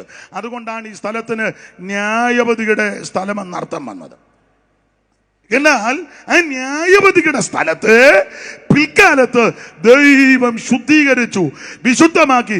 അതാണ് ഖാദേശ്. ഇന്ന് രാത്രി ഒരിക്കൽ ഇത് ന്യായവതിയുടെ സ്ഥലമായിരുന്നു. ആ ന്യായവതി മാറ്റി ആ സ്ഥലത്തെ വിശുദ്ധീകരിച്ച് വിശുദ്ധമാക്കി തീർത്തു. എന്താ ഇത് പറയാൻ ഇത്രയും പറയാൻ കാര്യം? ഇത് നമ്മോടുള്ള ബന്ധത്തിൽ ഞാനും നിങ്ങളുമെല്ലാം ഒരു കാലത്ത് ന്യായവതി എന്ന് പറയുന്നതിലും കുറച്ചുകൂടെ തിയോളജി പരമായിട്ട് പറഞ്ഞാൽ ശിക്ഷാവിധിക്ക് യോഗ്യരായി പോയവരാ. ദൈവത്തിന് മകത്ത് ഒരു കണ്ണിന് പോലും ദയ തോന്നാതെ എല്ലാവരാലും വെറുക്കപ്പെട്ട് പാപത്തിന്റെ പടികുടിയിൽ, പിശാചിന്റെ പിടിയിൽ, നാശകന്റെ കയ്യിൽ ജീവിതം ഒടുക്കുവാൻ, അവസാനിപ്പിക്കുവാൻ ആത്മഹത്യക്ക് പോലും ഒരുങ്ങി. ആർക്കും എന്നെ വേണ്ട, എല്ലാവരാലും വെറുക്കപ്പെട്ട് തള്ളപ്പെട്ടു. ഇനി ആത്മഹത്യ മാത്രമേ എൻ്റെ മുമ്പിലുള്ളല്ലേ, വിഷം കടിക്കുക, എന്നെ ആർക്കും വേണ്ടെന്ന് ചിന്താഭാരത്തോട് ആമനെന്ന നാശക്കുടിയിൽ കിടന്ന് എന്നെയും നിങ്ങളെയും കാൽവറിയിൽ സ്നേഹം തേടി വന്ന് ആ ന്യായവതിയിൽ നിന്ന്, അല്ല ശിക്ഷാവിധിയിൽ നിന്ന് യേശു കർത്താവ് നമ്മളെ രക്ഷിച്ചു. ദൈവത്തിന് മഹത്വം. നമ്മളെ രക്ഷിച്ചു. വിശദാംശങ്ങളിലേക്ക് പോകുന്നില്ല. ആ രക്ഷിച്ച് ഈ കൃപയിൽ കൊണ്ടുവന്നു, നമ്മളെ വിശുദ്ധരാക്കി തീർത്തു. അതുകൊണ്ട് ഇപ്പം നമ്മളെ സംബോധന ചെയ്യുന്നത് വിശുദ്ധ സഹോദരന്മാരെ സ്വർഗീയ വിളിക്ക്. പിന്നെ നമുക്കൊത്തിരി വിശേഷ പദങ്ങളുണ്ട്. കാൺമീൻ നാം ദൈവമക്കൾ. പിന്നെ നമുക്ക് വേറൊരു വിഷയത്തോടനുബന്ധിച്ച പരദേശികൾ. പക്ഷെ നമ്മളെ കണ്ടാലൊന്നും പറയുകയല്ല, പരദേശികൾ. ഇങ്ങനെ ഒത്തിരി വിശേഷണ പദം നമുക്കുണ്ട്. അപ്പോൾ ഒരു കാലത്ത് ന്യായവിധിക്ക് അല്ലെങ്കിൽ ശിക്ഷാവിധിക്ക് അർഹരായി പോയ എന്നെയും നിങ്ങളെയും ദൈവം തൻ്റെ പുത്രനെ കാൽവറിയിൽ നമുക്ക് വേണ്ടി തകർത്ത് കാൽവറിയിൽ കൂടിയുള്ള മഹാസ്നേഹത്താൽ നമ്മെ രക്ഷിച്ച് ദൈവവൈതലാക്കി തീർത്തു. അതാ സുവിശേഷം. അപ്പം ഇത് നമ്മുടെ മഹായോഗമായതുകൊണ്ട് സുവിശേഷത്തെ പറ്റിയും 2 കാര്യം പറയണം. എന്താണ് സുവിശേഷം, എന്തിനാണ് സുവിശേഷം, ആര് സുവിശേഷം കേൾക്കണതൊക്കെ അടുക്കടുക്കായിട്ട് പറയേണ്ട, അതിലോട്ടൊന്നും കയറുന്നില്ല. സുവിശേഷത്തിന് ഒത്തിരി വിശേഷതയുണ്ട്. അത് 2-3 കാര്യം പറഞ്ഞ് ഈ ഭാഗത്തോട്ട് പറയാം. സുവിശേഷം മുഖാന്തരമാണ് നമ്മുടെ ന്യായവിധിയെല്ലാം മാറ്റി നമ്മളെ രക്ഷിച്ചത്. ഇന്ന് രാത്രി ആരെങ്കിലും ഈ അനുഭവത്തിൽ പോകുന്നെങ്കിൽ ഈ സുവിശേഷം നിന്നെ രക്ഷിച്ച് നിന്റെ ശിക്ഷാവിധിയിൽ നിന്ന് ദൈവം നിന്നെ രക്ഷിച്ച് ദൈവവൈതലാക്കും. സുവിശേഷത്തിൻ്റെ 2-3 വിശേഷത വായിച്ച് സഹായിക്കണേ. ദൈവം നിങ്ങളെ അനുഗ്രഹിക്കട്ടെ. അല്പം തെറ്റൊക്കെ വന്നാലും പേടിക്കുമൊന്നും വേണ്ട. എനിക്കറിയാവുന്നതാണ്, ഞാൻ തിരുത്താം. അറിയാൻ മേലാത്തതാന്നെ അങ്ങനെ തന്നെ കിടക്കട്ടെ. അപ്പോൾ നിങ്ങൾ 2 അങ്ങ് വായിച്ചു. ദൈവം നിങ്ങളെ അനുഗ്രഹിക്കട്ടെ.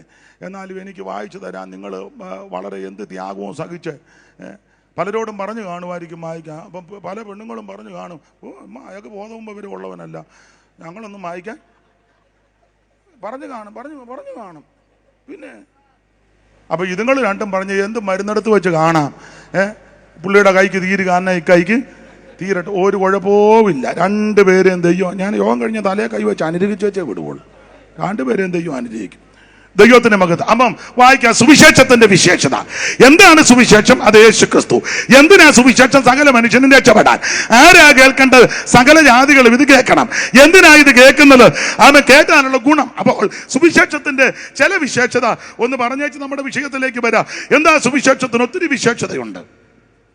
2-3 വിശേഷത. ഒന്ന്, ഈ സുവിശേഷം നിന്നെ രക്ഷിക്കുന്ന മാർഗമാണ്. റോമാലേഖനം 1:16 പെട്ടെന്ന് വായിച്ചു. സുവിശേഷം രക്ഷിക്കും. പെട്ടെന്ന് വായിച്ചു. ചടികടാന്ന് 2 പേരും വായിച്ചു. സുവിശേഷത്തെ കുറിച്ച് എനിക്ക് ലജ്ജയില്ല. വിശ്വസിക്കുന്ന ഏവനും ആദ്യം യഹൂദനും പിന്നെ യവനനും അത് രക്ഷയ്ക്കായി ദൈവശക്തി. ഇത് രക്ഷയ്ക്കായി ദൈവശക്തി. ഇന്ന് രാത്രി എന്നെ കേൾക്കുന്ന വള്ളികുന്നത്തുള്ള പ്രിയപ്പെട്ടവരെ, ശബ്ദപരിധിയിൽ ദൂരത്തിരുന്ന് ഓൺലൈനിൽ കേൾക്കുന്നവരെ, സുവിശേഷത്തിന്റെ മാഹാത്മ്യം, വിശേഷത, വൈശിഷ്ട്യം എന്താ ധാരാളമുണ്ടെങ്കിൽ ഇന്ന് രാത്രി വിഷയത്തോട് ബന്ധപ്പെട്ട് പറയട്ടെ. സുവിശേഷത്തിന്റെ വിശേഷത ഇത് രക്ഷിക്കുന്ന മാർഗമാണ്. മറ്റൊരുത്തലും രക്ഷയില്ല. യേശുക്രിസ്തു മാത്രം രക്ഷകൻ. യേശുക്രിസ്തു ഏകരക്ഷകൻ, ലോകരക്ഷകൻ. യേശുക്രിസ്തു കൂടി മാത്രം രക്ഷ. ഇന്ന് രാത്രി ഈ സുവിശേഷം നിന്നെ രക്ഷിക്കും. സാധാരണ ഞാനതെല്ലാം വിശദീകരിച്ചാ പറയുന്നത്, വിഷയമല്ലാത്തത് കൊണ്ട് വിശദീകരിക്കുന്നില്ല. സുവിശേഷത്തിന്റെ രണ്ടാമത്തെ വിശേഷത ഇത് മാനുഷികമല്ല. ഗലാത്യലേഖനൻ 1:11, ഗലാത്യർ 1:11. സഹോദരന്മാരെ, ഞാൻ അറിയിച്ച സുവിശേഷം മാനുഷ്യമല്ല. സഹോദരന്മാരെ, ഞാൻ അറിയിച്ച സുവിശേഷം മാനുഷികമല്ല. മതി. അപ്പൊ സുവിശേഷത്തിന്റെ രണ്ടാമത്തെ വിശേഷത ഇത് മാനുഷികമല്ല. മാനുഷികമായിരുന്ന എന്നേ തകർന്നേനം. വള്ളികുന്നത്ത് ആദ്യമായിട്ട് വിശ്വാസത്തിൽ വന്നവർ ഒരാളായിരിക്കും, അല്ലെ ഒരു കുടുംബമായിരിക്കും. ഇത് മാനുഷികമായിരുന്ന അന്നേ ഇത് തകർന്നേനം. അല്ല, ഈ മാർഗത്തെ തകർക്കുമെന്ന് ഇവരെ ഇവിടെ വെക്കുകയല്ലെന്നും ഇത് ഈ ചേമ്പ് ഈ കലത്തിനകത്ത് വേകുകയല്ലെന്ന് എനിക്ക് തോന്നുന്നു. വള്ളികുന്ന സഭ ഒരു 90 കൊല്ലത്തിൽ കൂടുതൽ പഴക്കമുണ്ടെന്ന് തോന്നുന്നില്ലയോ? പിന്നെ ഇരിപ്പ് കാണുമ്പോ അറിയും. ഇരിപ്പ് കാണുമ്പോ 90 അല്ല.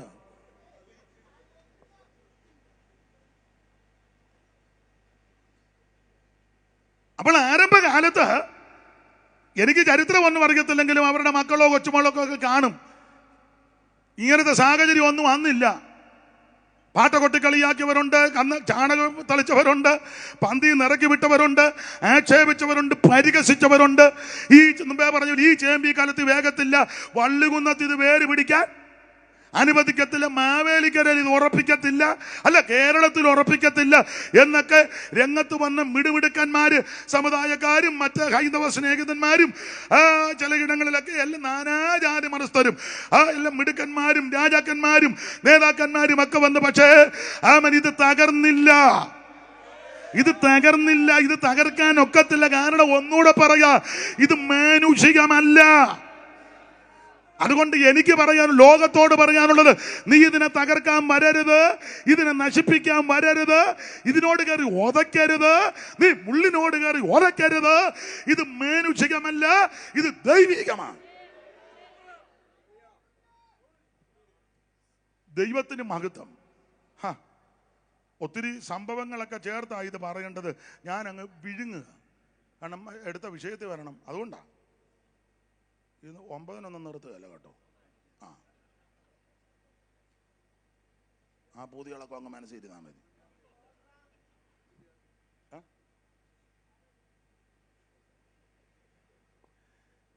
അപ്പൊ സുവിശേഷത്തിന്റെ വിശേഷത ഒന്ന്, ഇത് രക്ഷിക്കുന്ന മാർഗം. സ്നേഹിത സുഹൃത്തെ, പ്രിയ സഹോദര, ഇന്ന് രാത്രി സുവിശേഷം നിന്നെ രക്ഷിക്കും. നിന്റെ കുടുംബത്തെ രക്ഷിക്കും, ഈ ദേശത്തെ രക്ഷിക്കും, ഈ രാജ്യത്തെ രക്ഷിക്കും, ഈ സമൂഹത്തെ രക്ഷിക്കും. ഏത് വ്യക്തിയെയും രക്ഷിക്കുന്ന ഒരേ ഒരു മാർഗം, അത് സുവിശേഷം. 2, ഇത് മാനുഷികമല്ല. സ്തോത്രം. ജയിക്കുമേ സുവിശേഷം, ലോകം ജയിക്കുമേ, പേയുടെ ശക്തികൾ നശിക്കുമേ, സകല ലോകരും യേശുവിൻ നാമത്തിൽ വണങ്ങുമേ, തല കുനിക്കുമേ, അതു ബഹു സന്തോഷമേ.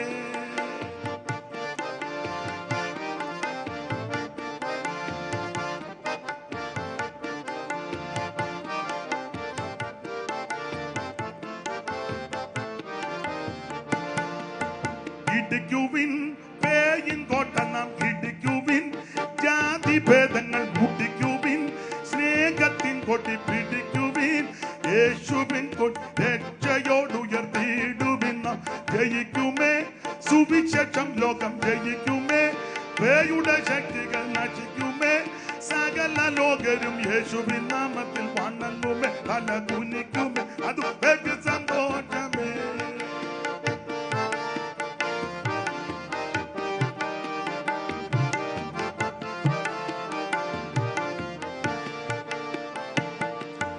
യോഗ്യമേ ഇത് നമുക്കതിഭാഗ്യമേ, രക്ഷിതാവിന്റെ വാക്യമേ, സ്വർലോകരോടൈക്യമേ, യേശുരാജന്റെ സുവിശേഷത്തോട് തോർച്ചത്തോടുയർത്തിയിടണം വേഗം ജയിക്കുമേ, സുവിശേഷം ലോകം ജയിക്കുമേ, പേയുടെ ശക്തികൾ നശിക്കുമേ, സകല ലോകരും യേശുവിൻ നാമത്തിൽ വണങ്ങുമേ, തല കുനിക്കും അതു പേക്ക് സന്തോഷമേ. കരമുയർത്തി ദൈവത്തെ മഹത്വപ്പെടുത്ത. അപ്പോൾ ശിക്ഷാവിധിയിൽ നിന്ന് നമ്മെ രക്ഷിച്ചു. ആ രക്ഷിച്ചത് സുവിശേഷം. ആ സുവിശേഷത്തിന്റെ 1-2 വിശേഷതയായി ഇപ്പൊ പറയുന്നത് പറയ വാക്യത്തിലോട്ട് വരും.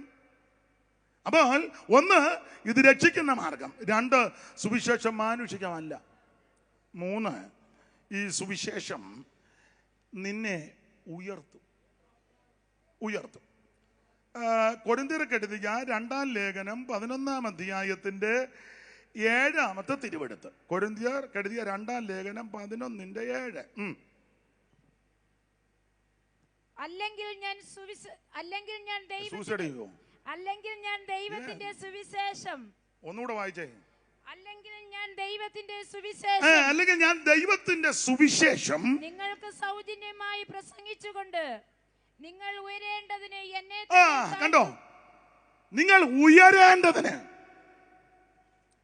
എന്നെ കേൾക്കുന്ന പ്രിയരെ, സുവിശേഷം നിന്നെ ഉയർത്തുന്നതാ. നിന്റെ കുടുംബത്തെ ഉയർത്തും, നിന്റെ സന്തതിയെ ഉയർത്തും. ഞാൻ എപ്പോഴും പറയും, ഈ മൈക്കത് ഇവരുടെ കയ്യിലോട്ട് കൊടുത്താൽ, ഇപ്പൊ തരികയല്ല, കൊടുത്താൽ ഇവരെല്ലാം ഇങ്ങോട്ട് വന്ന് പറയുന്ന ഒരു കാര്യമാ, എന്റെ ദൈവം എന്നെ ഉയർത്തി.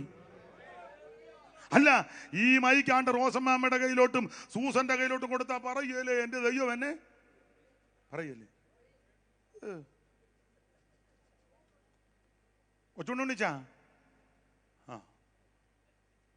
ഇവിടെ ഇരിക്കുന്ന എല്ലാവരുടെയും കയ്യിലോട്ട് കൊടുത്ത് അധികം ഒന്നും പറഞ്ഞില്ലെങ്കിൽ ഇവിടെ വന്നിക്ക് പറയത്തില്ല താമച്ചാ. ദൈവത്തിന് മഹത്വം. ഇവിടെ കയറി നിന്ന് പറയും, എന്റെ ദൈവം എന്നെ ഉയർത്തി, എന്റെ യേശു എന്നെ ഉയർത്തി. സുവിശേഷത്തിന്റെ വിശേഷത 1, രക്ഷിക്കുന്ന മാർഗം. 2, മാനുഷികമല്ല. 3, ഇത് നിന്നെ ഉയർത്തുന്നതാ.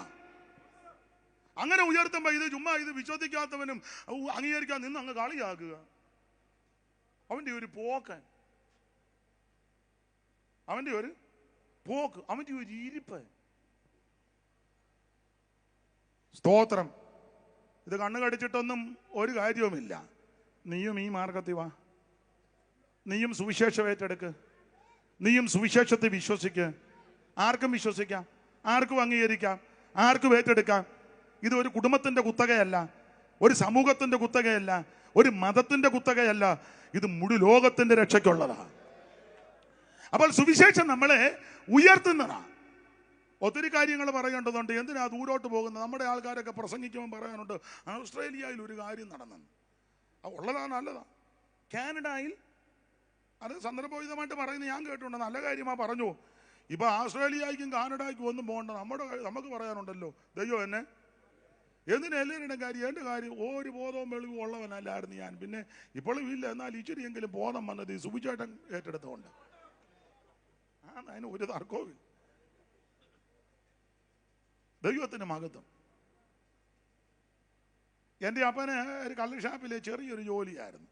തുച്ഛമായ വരുമാനം കൊണ്ട് ഞങ്ങളെ മക്കളെയും വളർത്തി കഷ്ടപ്പെട്ട്. എല്ലാവരും അങ്ങനെ, ഞാൻ എൻ്റെ സാക്ഷ്യം പറഞ്ഞത്, കഷ്ടപ്പെട്ട് വളർത്തി.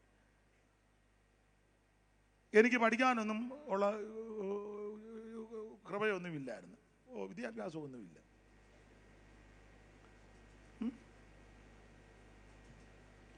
നാളെ ഞാൻ വിദ്യാഭ്യാസം ഒന്നുമില്ലെന്ന് പറഞ്ഞ പോലെ നാളെ പറഞ്ഞോട്ടോ ഇരിപ്പ് കൊണ്ടോന്നും പറയത്തില്ലെന്ന്. ആ ഇരിപ്പ് കണ്ടാലെന്നും അത് ഞാൻ തന്നെ തള്ളയോട് പറഞ്ഞു. തള്ളയെ പൗലോസ് പറഞ്ഞു, ഒന്നുമില്ലേലും ഞങ്ങളെല്ലാം ഉള്ളവരെ പോലെ. ഡിഗ്രി ഒന്നും കയ്യിലില്ലേലും ഡോക്ടറേറ്റ് ഇരിക്കുന്നത് പോലെ. അപ്പൊ യാതൊരു വെളിവും വെള്ളിയാഴ്ച ഉള്ള ആളല്ലായിരുന്നു ഞാൻ, ഇപ്പോഴും ഇല്ല. പിന്നെ എന്തേലും ഇച്ചിര ഉണ്ടെങ്കിൽ അത് സുവിശേഷം അറിഞ്ഞത് കൊണ്ടാണ്. അതെ, വിശദാംശങ്ങളിലേക്ക് ഒന്നും ഞാൻ പോകുന്നില്ല. സുവിശേഷം നിന്നെ ഉയർത്തും. എനിക്ക് ആണ്ടിരിക്കുന്നതല്ല, ഗൾഫിലുമൊക്കെ പോയിച്ചാവുന്നില്ല, പോയില്ലേ? ഉള്ള അവിടെ എല്ലാം പറഞ്ഞു ഇന്ദിരാഗാന്ധി പോകുമ്പോൾ ഇങ്ങനെ പോകുന്ന ഞാൻ കണ്ടു. പിന്നെ സ്തോത്രം. അത് ദീർഘവർഷങ്ങൾ ആരും അറിയാതെ പരസ്യം നടത്തൊരു അമ്മയാ. അത് സ്വർഗം കണ്ടു. സ്തോത്രം. വിമാനത്തെ കയറ്റി തള്ളെ പറപ്പിച്ചു. ഇല്ലയോ? ഹല്ലേലൂയ. അല്ല, ഞങ്ങൾക്ക് രണ്ടുപേർക്കും ഇതൊക്കെ തന്നെ പറയാനുള്ളത്. എനിക്ക് അന്നേ കള്ള് ഷാപ്പിൽ ജോലി കിട്ടുകയുള്ളായിരുന്നു ഇതിനകത്ത് വന്നില്ലെങ്കിൽ. അതല്ലെങ്കിൽ നാമം ജപിച്ചു ആ രീതിയിലൊക്കെ പോവുകയുള്ളായിരുന്നു. എന്നാൽ എൻ്റെ ദൈവമേ, ഈ സുവിശേഷം എടുത്തത് കൊണ്ട്, ഇത് വിശ്വസിച്ചത് കൊണ്ട് യോഗ്യം എല്ലാ നിലയിലും ദൈവം ഉയർത്തിയില്ലേ? വിശേഷിച്ച് ആത്മീക വിഷയത്തിൽ ദൈവത്തിന് മഹത്വം. ഈ ശ്രേഷ്ഠന്മാരാകുന്ന ദൈവദാസന്മാരുടെ കൂടെ ഇരിക്കാൻ അവസരം ലഭിച്ചത് സൂചേട്ടൻ വന്നതുകൊണ്ട്. അല്ലെ, ഒരു 50 കൊല്ലത്തിന് മുമ്പ് എന്നെയോ എൻ്റെ അപ്പനെയോ ഇവരുടെയൊക്കെ വീടുകളിൽ വല്ലതും കയറ്റി ആ തീന്മേശയിൽ ഇരുത്തുമോ? അല്ല, ഇപ്പൊ തന്നെ അത്ര തൃപ്തിയല്ല പലർക്കും. പിന്നെ ആ മോന്തയും മുഞ്ഞിയൊക്കെ കാണുമ്പോൾ എനിക്കറിയാം, ആ ഇടഞ്ഞൊരു നോട്ടവും നന്നേ. ദൈവത്തിന് മഹത്വം. എന്നാൽ ഇപ്പൊ അവിടെ വന്നപ്പോൾ അവിടെ ദൈവദാസൻ ചായ ഇട്ട് തരാൻ ഒരുങ്ങുന്നു. ഞാൻ പറഞ്ഞു ഇങ്ങോട്ട് കൊണ്ടുവന്നാൽ മതി. സമയം പോയി. ഇവിടെ വന്നപ്പോഴാണ്ട് ഈ ബഹുമാന്യ കർത്താവ് എഴുന്നേക്കുന്നു. എഴുന്നേക്കുന്നു. അവർ വല്ല ഞാനങ്ങ് കൈകൊണ്ട് കാണിച്ചില്ല, ഇവരെല്ലാം കാണ്ടിരിക്കുന്നു. എന്ത് അന്തസ്സായിട്ടായിരിക്കുന്നു. അപ്പൊ ഇവരുടെ കൂടെ ഇവിടെ വന്നിരിക്കാനും ഈ ബഹുമാന്യരായ കർത്തദാസന്മാർ എന്നേക്കാൾ നന്നായിട്ട് വചനം പഠിച്ചവരും പഠിപ്പിക്കുന്നവരും പ്രസംഗിക്കുന്നവരും, ഞാൻ ജനിക്കുന്നതിന് മുന്നേ സുവിശേഷം പറയാൻ തുടങ്ങിയവരായി ഇതിനകത്തിരിക്കുന്ന പലരും. പക്ഷെ അവരൊക്കെ ഇരിക്കെ ചെയ്ത് എനിക്കിങ്ങനെ അവസരം തരികയും എന്നിൽ നിന്ന് ശാന്തമായിട്ട് സന്തോഷത്തോടെ കേട്ടിരിക്കുന്നു. നിങ്ങളും ഇവരും. എന്താ കാരണം? സുവിശേഷമാ. കുപ്പയിൽ നിന്നും ഉയർത്തി നീ ശ്രേഷ്ഠരാനര, കുപ്പയിൽ നിന്നും ഉയർത്തി നീ ശ്രേഷ്ഠരാനര, ഒപ്പമിരുത്തിയതെന്നയം അത്ഭുതം പരാ, നരർക്കൊപ്പമിരുത്തിയതെന്നയം. കുപ്പയിൽ നിന്നും ഉയർത്തി നീ,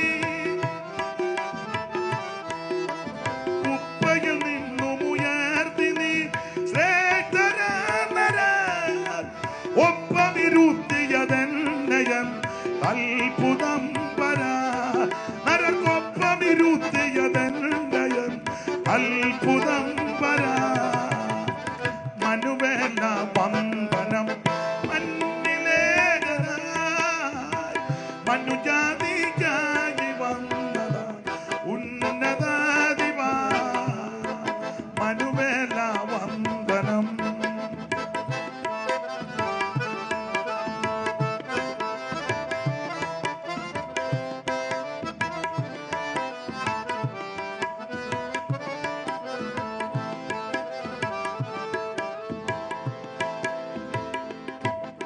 ഈ ഉപകാരം ചെയ്യുവാൻ യോഗ്യനല്ല ഞാൻ, ഈ ഉപകാരം ചെയ്യുവാൻ യോഗ്യനല്ല ഞാൻ. നീ കൃപ കാട്ടി നായക ജീവദായക, നീ കൃപ കാട്ടി നായക ജീവദായക. മനുവേല വന്ദനം മഞ്ഞിലേഖനായി, മനുജാതിക്കായി വന്നത ഉന്നതാധിപാ, മനുവേല വന്ദനം.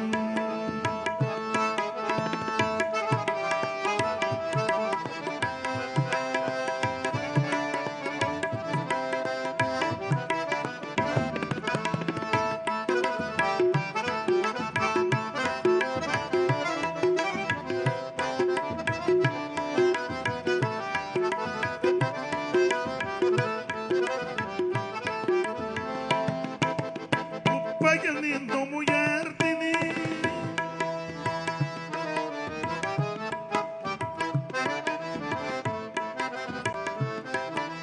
കുപ്പയിൽ നിന്നും ഉയർത്തി നീ,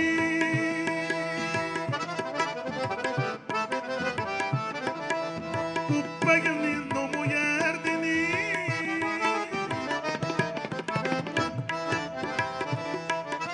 കുപ്പയിൽ നിന്നും ഉയർത്തി നീ ശ്രേഷ്ഠരാനര, കുപ്പയിൽ നിന്നും ഉയർത്തി നീ ശ്രേഷ്ഠരാനര,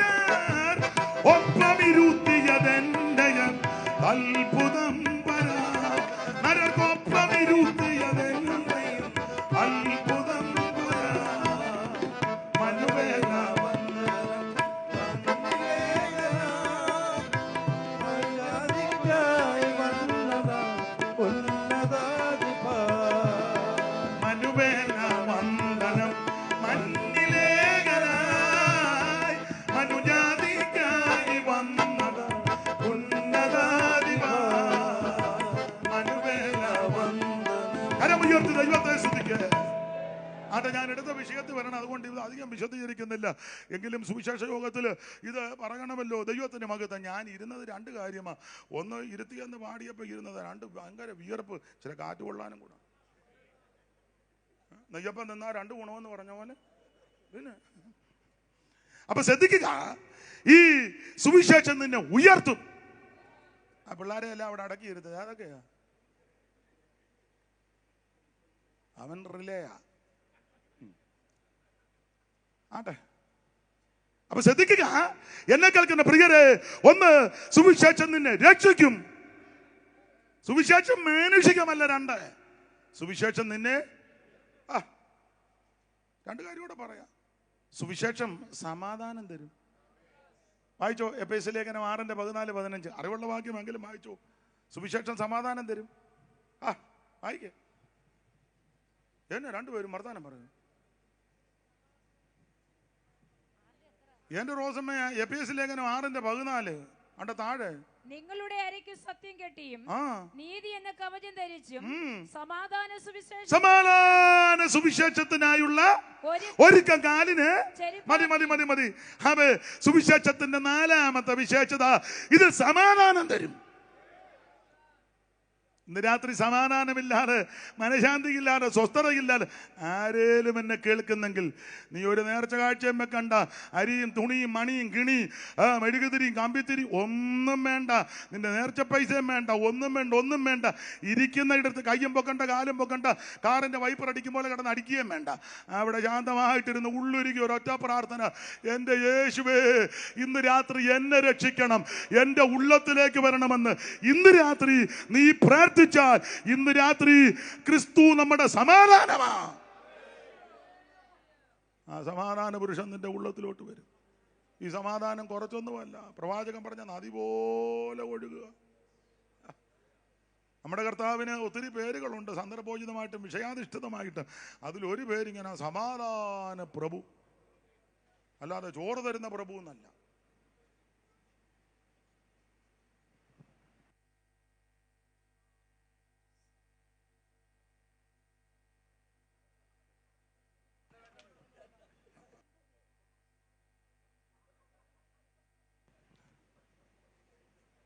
എനിക്കിതൊന്നും വിഷയമല്ല. ദൈവത്തിന് മഹത്വം. അവിടുന്ന് സമാധാന പ്രഭുവാ. ഇന്ന് രാത്രി യേശു നിനക്ക് സമാധാനം തരും. ഇന്ന് രാത്രി നിനക്ക് സമാധാനം തരും. മനഃശാന്തിയില്ലാതെ ആരേലും എന്നെ കേൾക്കുന്നെങ്കിൽ ഇന്ന് രാത്രി ഒരു പൈസ പോലും, നേർച്ച പോലും വിടണ്ട. ഒറ്റ വാക്ക് പ്രാർത്ഥിച്ചാൽ മതി, യേശു നിന്റെ ഉള്ളത്തിൽ വരും. സമാധാനം. സുവിശേഷത്തിന്റെ 4ാമത്തെ വിശേഷത. ഞാൻ സുവിശേഷത്തിന്റെ വിശേഷത ഇങ്ങനെ ധ്യാനിച്ചു. 22 എണ്ണം കുറിച്ച് വെച്ചിരിക്കുക. 22. അപ്പൊ നിങ്ങൾ ചിന്തിക്കുക, നേരം പോയ നേരത്ത് താൻ ഇതെല്ലാം കൂടെ പറഞ്ഞാച്ചേ. എനിക്ക് പറയണമെന്നുണ്ട്, എന്നാലും ഇന്ന് അതിന് മുതിരുന്നില്ല. അയ്യോ, ഇത് പറഞ്ഞിട്ടും ഒന്നും ആർത്തിയും തീരുന്നില്ല. ദൈവത്തിന്റെ മകത്വം. സുവിശേഷം സമാധാനം തരും. 4, 5. ഇനി 5.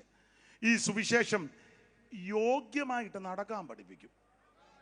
അതോ വായിച്ചേ, റോസമ്മാമയോ സൂസനോ വായിര്. ഫിലിപ്പിയ ലേഖനം 1-ാം അധ്യായത്തിന്റെ 27-28 വായിക്കേ. ഞാൻ നിങ്ങളെ വന്ന് കണ്ടിട്ടോ, ദൂരത്തിരുന്ന് നിങ്ങളുടെ അവസ്ഥ കേട്ടിട്ടോ, നിങ്ങൾ ഏകാത്മാവിൽ നിലനിന്ന് എതിരാളികളാൽ ഒന്നിലും കുലുങ്ങി പോകാതെ ഏക മനസ്സോടെ സുവിശേഷത്തിന്റെ വിശ്വാസത്തിനായി പോരാട്ടം കഴിക്കുന്നുവെന്ന് ഗ്രഹിക്കേണ്ടതിന് ക്രിസ്തുവിന്റെ സുവിശേഷത്തിന് യോഗ്യമാവണ്ണം മാത്രം നടപ്പീൻ. സുവിശേഷത്തിന് യോഗ്യമാവണ്ണം മാത്രം. സുവിശേഷം വിശ്വസിച്ചു കഴിഞ്ഞാൽ യോഗ്യമായിട്ട് നടക്കും. ഇവിടെ ഇരിക്കുന്ന പലരും ഒരു കാലത്ത് അയോഗ്യമായിട്ട് നടന്നവരാ. മദ്യപിച്ചും വെളിവ് കെട്ടും ലെവല് കെട്ടും തെറി പറഞ്ഞും ഒന്ന് പറഞ്ഞ് രണ്ടാമത്തവന് അടിയാ. പണ്ട് നമ്പിയാര് പറഞ്ഞ പോലെ, കണ്ടാ നല്ലൊരു പുരുഷൻ എന്നാൽ വേണ്ടാതീനതമൊക്കെയുമുണ്ട്, കണ്ട ജനത്തോട് ചൂണ്ടിയടിക്കും, രണ്ടാം വാക്കിന് കയറി അടിക്കും. ഒന്ന് പറഞ്ഞ് രണ്ടാമത്തിന് അടിയാ. ഞങ്ങളുടെ സഭയിൽ ഒരു തള്ള വരുന്നുണ്ട്. തള്ള പറഞ്ഞ ഭാഷ എൻ്റെ നല്ല ഫസ്റ്റ് ക്ലാസ് തെറിയിരിപ്പുണ്ടെന്ന് എന്നോട് പറഞ്ഞതോ. നല്ല ഫസ്റ്റ് ക്ലാസ്. ഞാൻ പറഞ്ഞ തള്ള അതൊന്നും പറയരുത്. ഇല്ല, ഞാൻ പറയത്തില്ല, എൻ്റെ കയ്യിലുണ്ട്. ഇന്നും യോഗത്തിനുണ്ടായിരുന്നു, പുറകിലുണ്ടായിരുന്നു. ഞാൻ വലിയ ഇത് പ്രസംഗിക്ക് പോയില്ല, അല്ലെ തള്ള ഇളകും. അപ്പൊ ഈ അമ്മ രക്ഷിക്കപ്പെടുന്നതിന് മുന്നേ അമ്മയോട് എന്തെങ്കിലും ചോദിച്ചാൽ തെറി പറയും. തെറിയെന്ന് പറഞ്ഞാൽ ചെറിയ തെറിയൊന്നുമല്ല, കൊടുങ്ങല്ലൂർ പോലും കേൾക്കാത്തതാ. ആണെന്ന് എന്നോട് പറഞ്ഞ തെറി പഠിക്കാനായിട്ട് പുള്ളിക്കാരി ട്യൂഷന് പോയെന്ന്. തമാശ പറഞ്ഞതല്ല, ഉള്ള ദൈവം സാക്ഷി എന്നോട് പറഞ്ഞതാ. അവിടെ തെറി പഠിപ്പിക്കുന്നൊരു തള്ളയുണ്ടായിരുന്നു അവിടെ. ഇവർ രാവിലെ ട്യൂഷന് പോകുമായിരുന്നു. അപ്പൊ രക്ഷിക്കപ്പെടുന്നതിന് മുമ്പ് എന്തായാലും ഉടക്കെ പറഞ്ഞാൽ ഇവർ അങ്ങനത്തെ ഭാഷയാ. പക്ഷേ ഈ അമ്മ സുവിശേഷം വിശ്വസിച്ചു. സുവിശേഷം എന്തോ രണ്ടുപേരുടെ തെറി പഠിക്കാനാണോ? ട്യൂഷന് പോകുന്നോ? അതാ ഞാനൊത്തിനി രണ്ടുപേരുടെ നാളെ തന്നെ അങ്ങ് ട്യൂഷന് പോകുകയാണെങ്കിൽ. അപ്പൊ ശ്രദ്ധിച്ചേ, ഈ അമ്മ രക്ഷിക്കപ്പെടുന്നതിന് മുമ്പ് ആരെയും ഇഷ്ടപ്പെടാത്ത പറഞ്ഞാൽ അമ്മ തെറി പറയും. എന്നാൽ ഈ മാതാവ് യേശുവിനെ രക്ഷിതാവായി സ്വീകരിച്ചു, ഈ മാർഗത്തിൽ വന്നു. ഇപ്പോൾ ഈ അമ്മയോട് ആരേലും വഴക്കുണ്ടാക്കാൻ ചെന്നാൽ അമ്മ പറയുന്നത് തെറിയൊന്നുമല്ല, സ്തോത്രം, ഹല്ലേലൂയ, പ്രൈസ് ദി ലോർഡ്. കാരണം എന്നാ? ഈ സുവിശേഷം നിന്നെ യോഗ്യമായിട്ട് നടക്കാൻ പഠിപ്പിക്കും. ഒന്ന് പറഞ്ഞാൽ രണ്ടാമത്തെ നിന്നെ അടി കൊടുക്കുന്നവർ നമ്മുടെ ഇടയിലും ഉണ്ടായിരുന്നു രക്ഷിക്കപ്പെടുന്നതിന് മുമ്പ്. ഇപ്പോൾ ഒരു സുവിശേഷ വിരോധി വന്ന് അടിച്ചാൽ ഞങ്ങൾ തിരിച്ചടിക്കത്തില്ല. ആക്കമില്ലാഞ്ഞിട്ടാണോ? ഭാഷക്ക് ഒരടി കൊടുത്താൽ താഴെ കിടക്കും ചിലര്.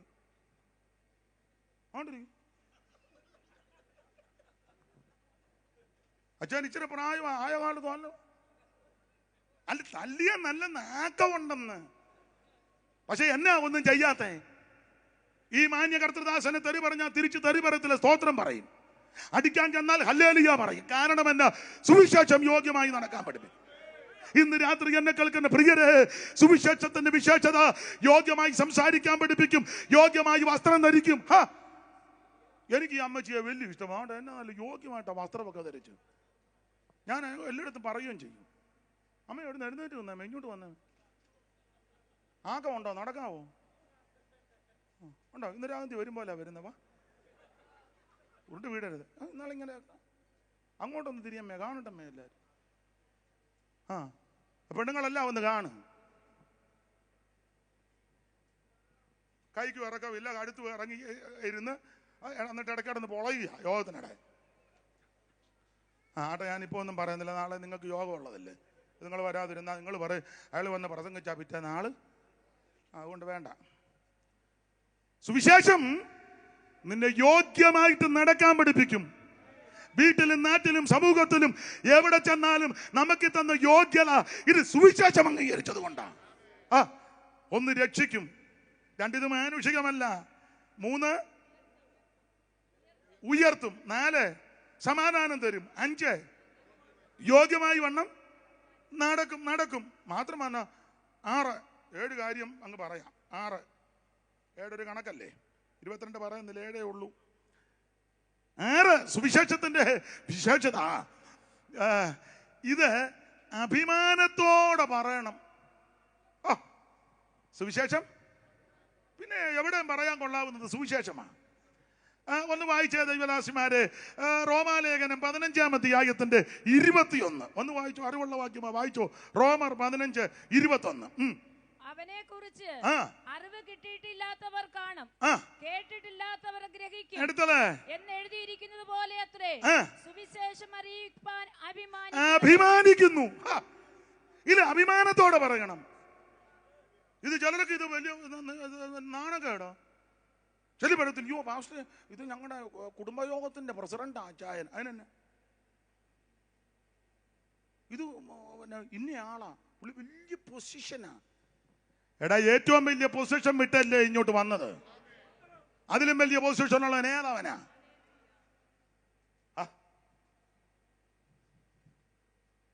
ഞാൻ പക വെച്ച് കൊടുക്കുകയല്ല, ബഹുമാനിക്കും, ബഹുമാനത്തോടെ ഇടപെടും.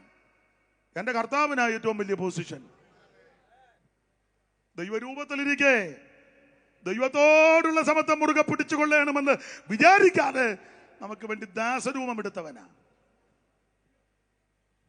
അത്ര വലിയ പൊസിഷനൊന്നും ഉണ്ടാകട്ടെ എന്ന് പറഞ്ഞപ്പോൾ സകലതും ഉണ്ടാക്കിയവനാ. ആ കർത്താവ് ആ പൊസിഷനൊക്കെ വിട്ടു ചെന്നെങ്കിൽ ആ സുവിശേഷം ഇവിടെ ഏത് സമയമായില്ല, ആയില്ല, ഞാൻ നോക്കുന്നുണ്ടായില്ല, ന്യൂട്രൽ നോക്കുന്നു, ഇല്ലെന്ന് ഉള്ള വിടവി പുള്ളി ന്യൂട്രൽ നോക്ക്. ദൈവത്തിന് മഹത്വം. അപ്പോൾ ഈ സുവിശേഷം എല്ലാവരോടും പറയണം. എൻ്റെ കുടുംബത്തിൽപ്പെട്ടവരോടും മന്ത്രിയോടും തന്ത്രിയോടും എൻ്റെ ഭാഷയിൽ അങ്ങ് പറയുക, പ്രധാനമന്ത്രിയോടും അവസരം കിട്ടിയാൽ മുഖ്യമന്ത്രിയോട്, MLA-യോട്, MP-യോടും സകല എണ്ണത്തിനോടും സുവിശേഷം അറിയിക്കണം. അത് ചുമ്മാ പറഞ്ഞാൽ പോരാ, അഭിമാനത്തോടെ പറയണം. ഇത് അഭിമാനത്തിൻ്റെ മാർഗമാണ് സുവിശേഷം. ദൈവത്തിന് മഹത്വം. അപ്പൊ സുവിശേഷം 6 അഭിമാനത്തോടെ പറഞ്ഞോണം. 7 ഒരു വാക്യം വായിച്ച് അത് പറഞ്ഞങ്ങ് നിർത്താം ആ ഭാഗം. സുവിശേഷത്തിന്റെ വിശേഷത കൊലോസ്യ ലേഖനം 1:3.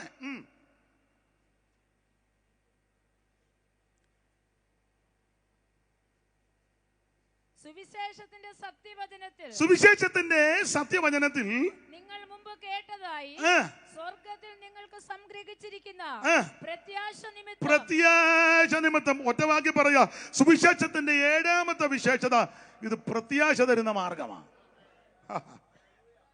ഈ പ്രത്യാശ സുവിശേഷത്തിനേ ഉള്ളു. എന്തുവാ? ഒത്തിരി കൊണ്ട് പറയാം, നിന്ന് പറയേണ്ടതാ, അത് നിന്ന് മുതിരുന്നില്ല. സുവിശേഷത്തിന് ഒത്തിരി പ്രത്യാശയുണ്ട്.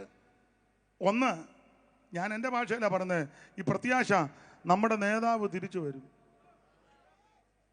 ഇവിടെ വന്ന ഏത് നേതാവാ തിരിച്ചു വരുമെന്നും പറഞ്ഞു പോയത്? പോകാൻ നേരത്ത് പോലും ഒന്നും പറഞ്ഞില്ലല്ലോ, പിന്നല്ലേ വരാന്ന് പറഞ്ഞു. ഒറ്റയൊരുത്തനൊന്നും മിണ്ടാടാ പോയി. അവസാനം വെന്റിലേറ്ററിലും കയറി ശ്വാസംമുട്ടലും ഉണ്ടായി. ഒരുമാതിരിപ്പെട്ട നേതാവല്ല. ചില നേതാക്കന്മാര് പോകുമെന്ന് പറഞ്ഞിട്ട് പോകാതെ വന്നപ്പോ പിന്നെ എങ്ങനെയാണ് വിട്ടെന്നോ?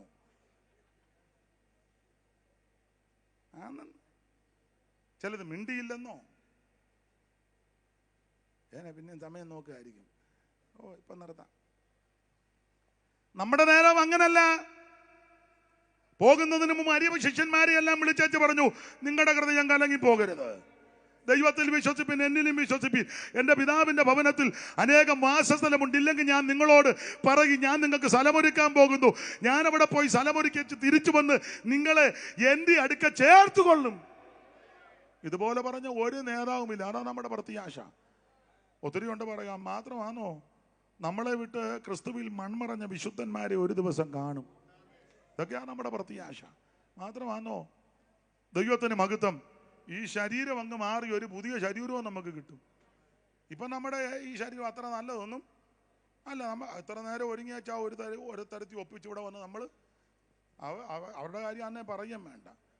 എല്ലാം ഒരുങ്ങി വെച്ച് പിന്നെ ഇങ്ങനെ നോക്കി, നിലക്കണ്ണാടി ഇങ്ങനെ നോക്കി, എന്നിട്ട് പറഞ്ഞ അച്ചായ വന്ന് നോക്കിക്കാന്ന്. എന്നിട്ടും തൃപ്തിയില്ലാതെ മോൻ കാണുമ്പോൾ അറിയാം. എന്നിട്ട് പറയുമോ, ധൃതി കൊണ്ട് ഞാൻ ഒരുങ്ങ. ഈ ശരീരം അത്ര നല്ലതല്ല. ഇത് പക്ഷേ മാറി ഒരു പുതിയ ശരീരം നമുക്ക് കിട്ടും. അതാണ് നമ്മുടെ പ്രത്യാശ. സൈമൺ സാറ് ഒരു വരി ഇങ്ങനെ കൊടുത്തിട്ടുണ്ട്, ഇങ്ങനെ: പുതിഗന്ധം നിറയുമീ, പുതിഗന്ധം നിറയുമീ ദേഹം തകർ നീടുമേ, ദേഹം തകർ നീടുമേ, മംഗളം മംഗളമായി നീ വാഴും നമ്മളെല്ലാരും മംഗളം. അപ്പോൾ പൂതിഗന്ധം നിറയുന്ന ഈ ദേഹമംഗത്, പൂതിഗന്ധമെന്ന് അവിടെ കൊടുത്തിരിക്കുന്നത് ദുർഗന്ധമെന്ന. പൂതിഗന്ധം, ദുർഗന്ധം. ഈ ശരീരം ദുർഗന്ധം ഉണ്ടാക്കുന്ന ശരീരമാണ്. നമ്മുടെ പ്രത്യാശ ഈ ശരീരം മാറും. എന്നിട്ടോ അടുത്ത ലൈനില് സ്പീഡിൽ അടിക്കണം. നീ അടിക്കുന്നതുകൊണ്ട് എൻ്റെ പാട്ട് കുഴയ്ക്കുക. പൊട്ടിക്കാണിക്കണ്ട, ഞാൻ പാടുമ്പോൾ അങ്ങടിച്ചാൽ മതി. പുത്തനാകും ശരീരത്തെ, പുത്തനാകും ശരീരത്തെ ദത്തം ചെയ്യും നായകൻ, ദത്തം ചെയ്യും നായകൻ. മംഗളം മംഗളമായി നീ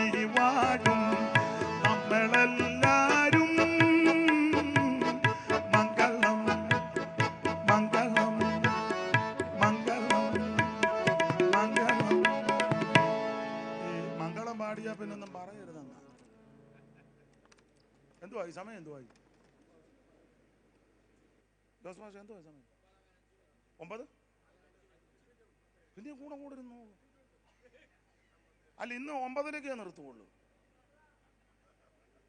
എന്ത് പ്രശ്നം വന്നാലും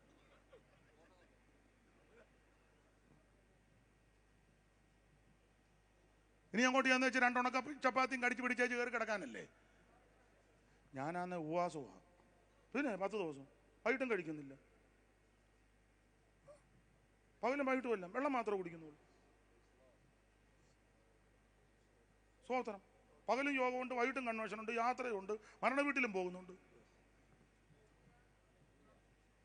സ്തോത്രം. അന്നേരം 3 നേരം നല്ല എടുപ്പെടുത്ത് വെച്ച് പിന്നെയും കടന്നു നോക്കുക.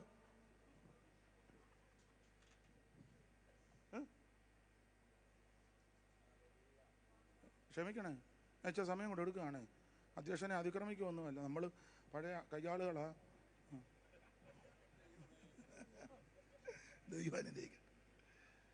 അദ്ദേഹത്തിന് എന്നോടും എനിക്ക് അദ്ദേഹത്തോട് സ്വാതന്ത്ര്യമുണ്ട് കേട്ടോ. അപ്പൊ ശ്രദ്ധിക്കുക, ഈ സുവിശേഷത്തിന്റെ വിശേഷത ഇത് പ്രത്യാശ തരുന്ന മാർഗമാണ്. ഈ പ്രത്യാശ സുവിശേഷത്തിനേ ഉള്ളൂ, വേറൊന്നിനുമില്ല. ഇത് രക്ഷിക്കുന്ന മാർഗമാ. ഇത് മാനുഷികമല്ല, ഇത് നിന്നെ ഉയർത്തുന്ന മാർഗമാ, ഇത് സമാധാനം തരുന്ന മാർഗമാ, ഇത് യോഗ്യമായിട്ട് നിന്നെ നടക്കാൻ പ്രേരിപ്പിക്കുന്ന മാർഗമാ സുവിശേഷം. ദൈവത്തിന് മഹത്വം. സുവിശേഷം പ്രത്യാശ തരുന്ന മാർഗമാ. അതുകൊണ്ട് ഈ സുവിശേഷത്തിൽ വിശ്വസിക്ക്, നിനക്കും നിന്റെ കുടുംബത്തിനും രക്ഷയാ. അപ്പൊ ഈ സുവിശേഷം മുഖാന്തരമാ ശിക്ഷാവിധിയിൽ നിന്ന് എന്നെയും നിങ്ങളെയും ദൈവം രക്ഷിച്ച് വിശുദ്ധരാക്കി തീർത്തു. അതാണ് കാദേശ്. അപ്പൊ കാദേശ് നടങ്ങാനുള്ള കാര്യമാ.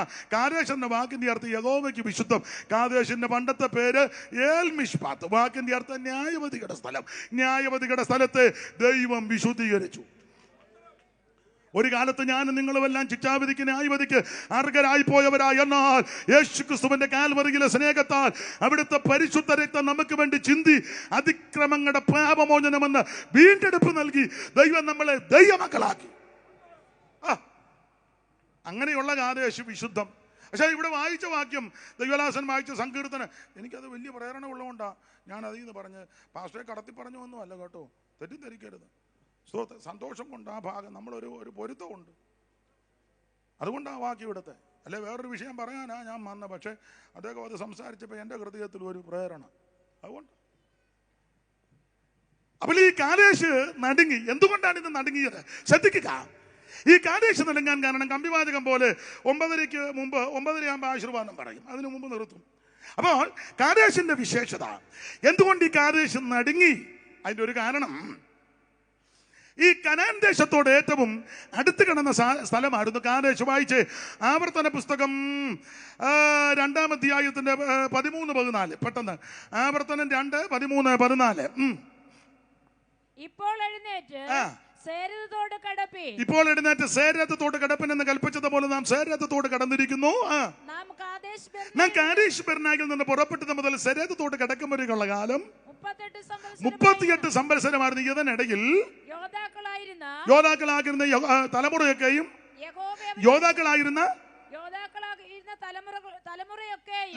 യഹോവ അവരോട് സത്യം ചെയ്തതുപോലെ പ്രളയത്തിൽ നിന്ന് മുടിഞ്ഞുപോയി. എനിക്ക് ആ പദം പറയാൻ പേടിയാ, പക്ഷെ എഴുതിയിരിക്കുന്നുണ്ട് പറയാനും വായിക്കാനും ഒക്കത്തില്ല. മുടിഞ്ഞു പോയെന്ന്.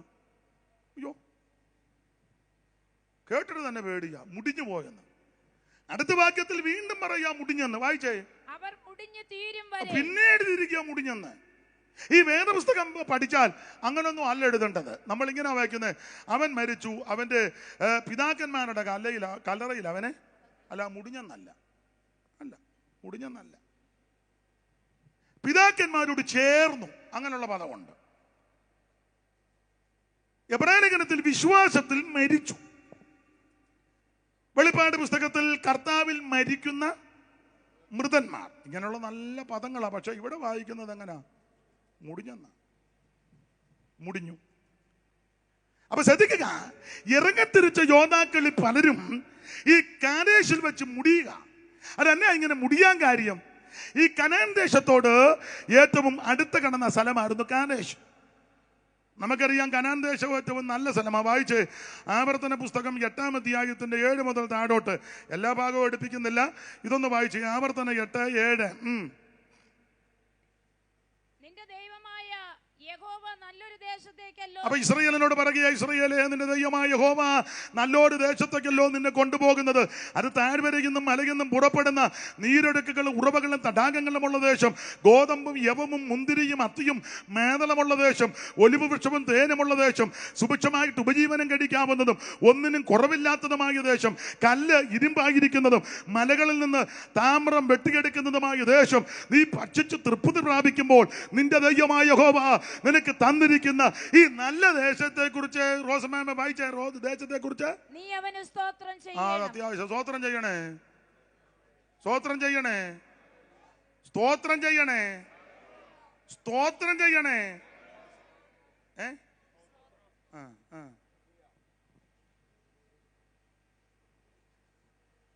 കയ്യും കെട്ടി വായും പൂട്ടി കാലുമേ കാലും വെച്ച് തുമ്പി ഇരിക്കും പോലെ വിരലും മറപ്പിച്ചിരിക്കുക. ഓണത്തുമ്പി ഇരിക്കുന്ന കണ്ടിട്ടില്ലേ?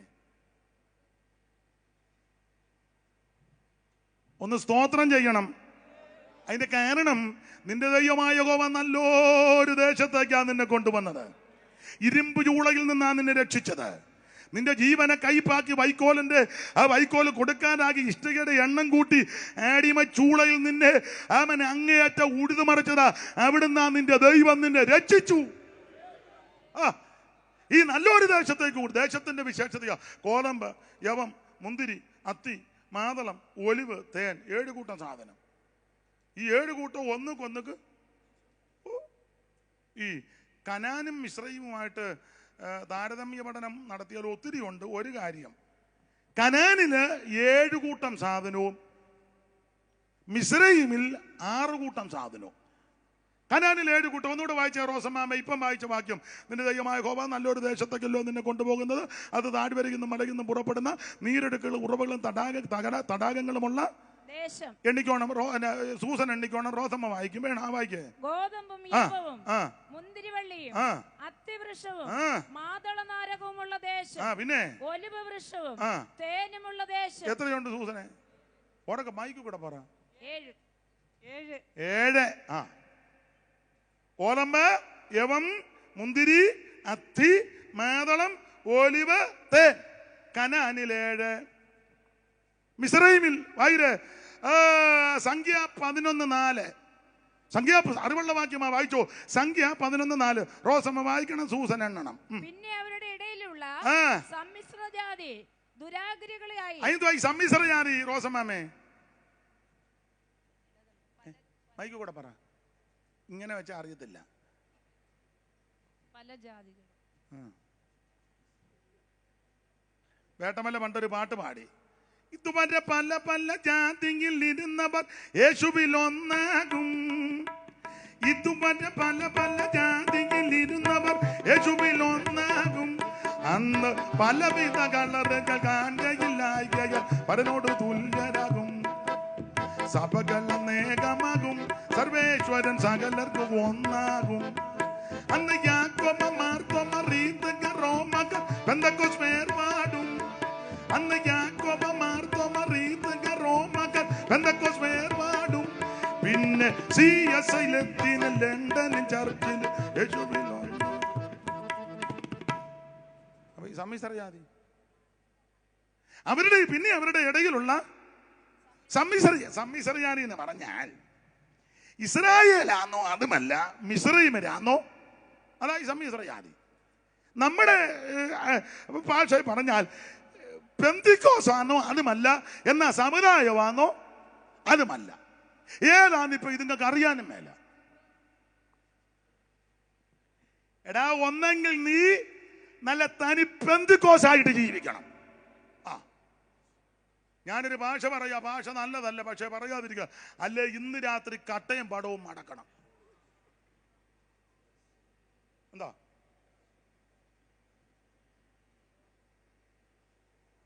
എന്തായാലും പഴയ ഉപദേശമാരും ദൈവമക്കളും പറയ പോലെ നനഞ്ഞിറങ്ങി നീ ചൊവ്വനെ കുളിച്ചു കയറണം. സ്തോത്രം, സ്തോത്രം. ചെല്ലു പറയുന്നത് ഇത് അളിഞ്ഞ മാർഗ്. ഒരുത്തൻ പറയാം അളിഞ്ഞ മാർഗ്. എടാ പോടാ വിവരദോഷി. നിനക്കാളിപ്പായിരിക്കും ഇതിനകത്ത് മാന്യമായിട്ടാ ജീവിക്കുന്നത്. യോഗ്യമായിട്ട് ജീവിക്കാൻ പഠിച്ചത് ഇതിനകത്ത് വന്നേ പിന്നെ. അന്തസ്സായിട്ട് ജീവിക്കാൻ പഠിച്ചത് ഇതിനകത്ത് വന്നേ പിന്നെ. ഇത് ഏറ്റവും ശ്രേഷ്ഠമായി പെന്തിക്കോസ്. ഞാൻ എൻ്റെ ഭാഷയിലാണ് അങ്ങ് പറയാൻ. അല്ല ആർക്കാലും അങ്ങനെ ഇത് ഇച്ചിച്ചിയാന്ന് തോന്നിയാൽ ഇന്ന് രാത്രി തിരിച്ചു പൊക്കോണം. നീയുമ്മ ഇവിടെ ഇരുന്നില്ലേ കോടി ഇരുന്ന്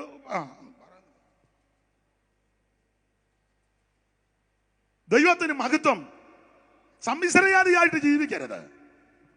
നിന്നെ കാണുന്നവരും അറിയുന്നവരും കേൾക്കുന്നവരും പറയണം നീ പെന്തിക്കോസാണ്.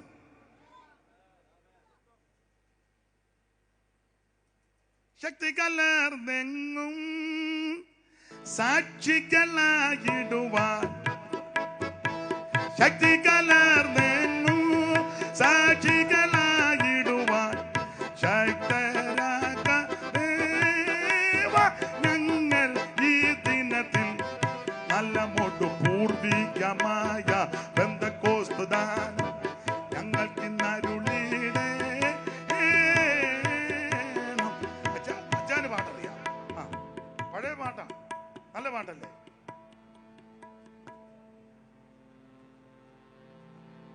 ശക്തി കലർന്നെങ്ങും സാക്ഷികളായിടുവാൻ, ശക്തി കലർന്നെങ്ങും സാക്ഷികളായിടുവാൻ ശക്തരാക ഞങ്ങൾ ഈ ദിനത്തിൽ നല്ല മോട്ടു പൂർവികമായ പെന്തക്കോസ്തു ദാനം ഞങ്ങൾക്ക് ഇന്നരുളിടേണം. നല്ല മോട്ടു പൂർവികമായ പെന്തക്കോസ്തു ദാനം ഞങ്ങൾക്ക്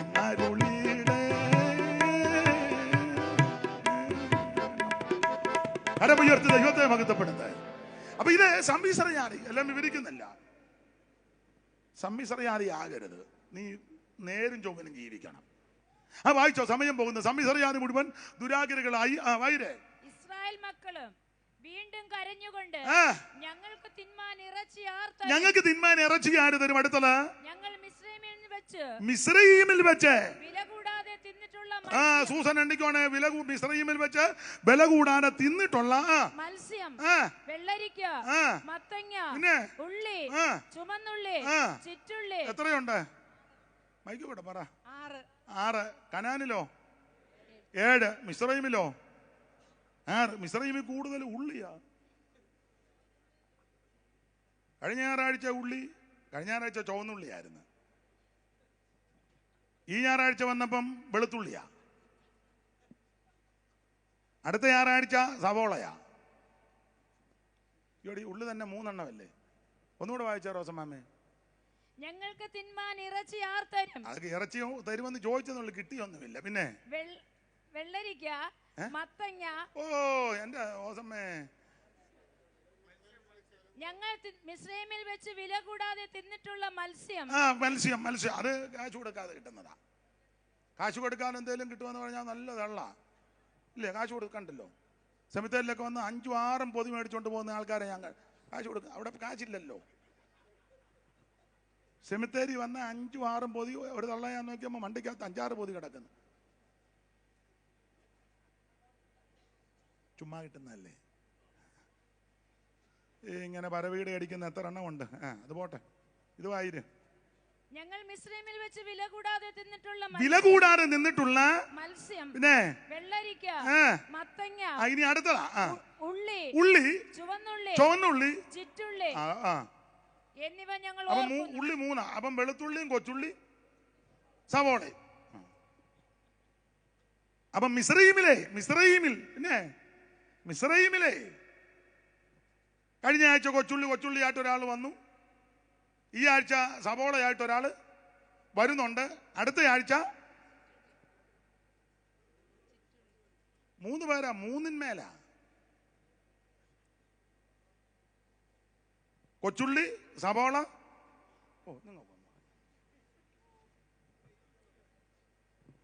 അപ്പോൾ മിസ്രയീമിൽ 6 കൂട്ടം സാധനം. എന്നാൽ കനാനിലോ ഏഴ് കൂട്ടം. ആ ഉള്ളതല്ല ഒന്നുക്കൊന്നുക്ക് മെച്ചമാ.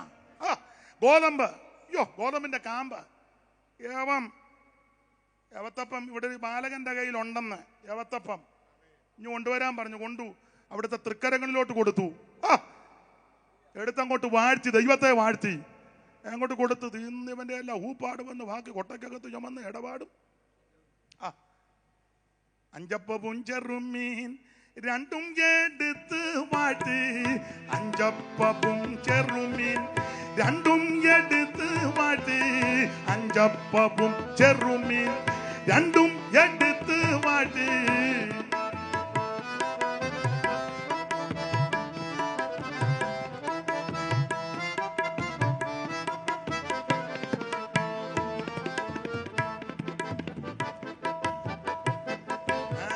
അഞ്ചപ്പവും ചെറുമീൻ രണ്ടും എടുത്ത് വാഴ്ത്തി.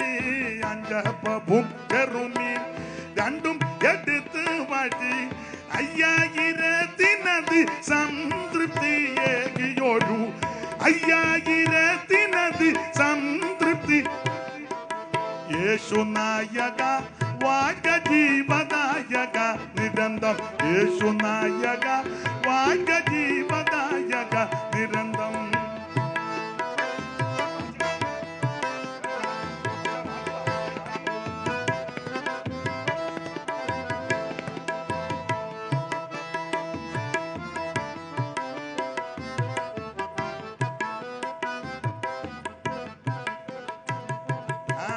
എക്ലീശിയയ്ക്കു പ്രേമ വിഗ്രഹമായവനെ. എക്ലീശിയയ്ക്ക് പ്രേമ വിഗ്രഹമായവനെ.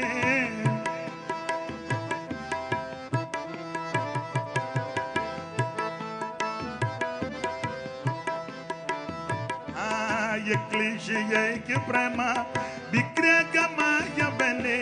മൽക്ലേശമാക നീക്കി മുഖ്യാശിസെ ഗണമേ. യേശു നായക വാഴ്ക ജീവനായക നിരന്തം. യേശു നായക വാഴ്ക ജീവനായക നിരന്തം. യേശു നായക. അപ്പൊ ശ്രദ്ധിക്കുക, എല്ലാം പറയാൻ നേരമില്ല. അപ്പൊ ഗോതമ്പ്, നല്ല ഗോതമ്പ് നമ്മൾ തിന്നുന്നില്ല. നല്ല ഗോതമ്പെല്ലാം എക്സ്പോർട്ട് ചെയ്ത് വേറെ ആൾക്കാർ. ഇന്നാളൊരു തള്ള പറഞ്ഞ അവരെ ആണുങ്ങൾ കഴിക്കുന്നെന്ന്. അപ്പൊ പിന്നെ നമ്മളോ? പണ്ടൊരു കല്യാണാലയം എനിക്ക് പോയപ്പോൾ ചോദിച്ചു, കൊച്ചമ്മ ആരൊക്കെയാ കൊച്ചമ്മ പോയത്? തങ്കച്ചനും ബേബിച്ചനും ഉണ്ടായിരുന്നു, പിന്നെ ജോയിക്കുട്ടി ഉണ്ടായിരുന്നു, പിന്നെ ഇന്നയാളും ഉണ്ടായിരുന്നു. അങ്ങനെ അവര് ആണുങ്ങളെല്ലാവരും ഉണ്ടായിരുന്നു. പിന്നെ പാപ്പച്ചനും ഉണ്ടായിരുന്നു. അവരാണുങ്ങൾ 5-6 പേരും ചിന്നമ്മ ഉണ്ടായിരുന്നു. പിന്നെ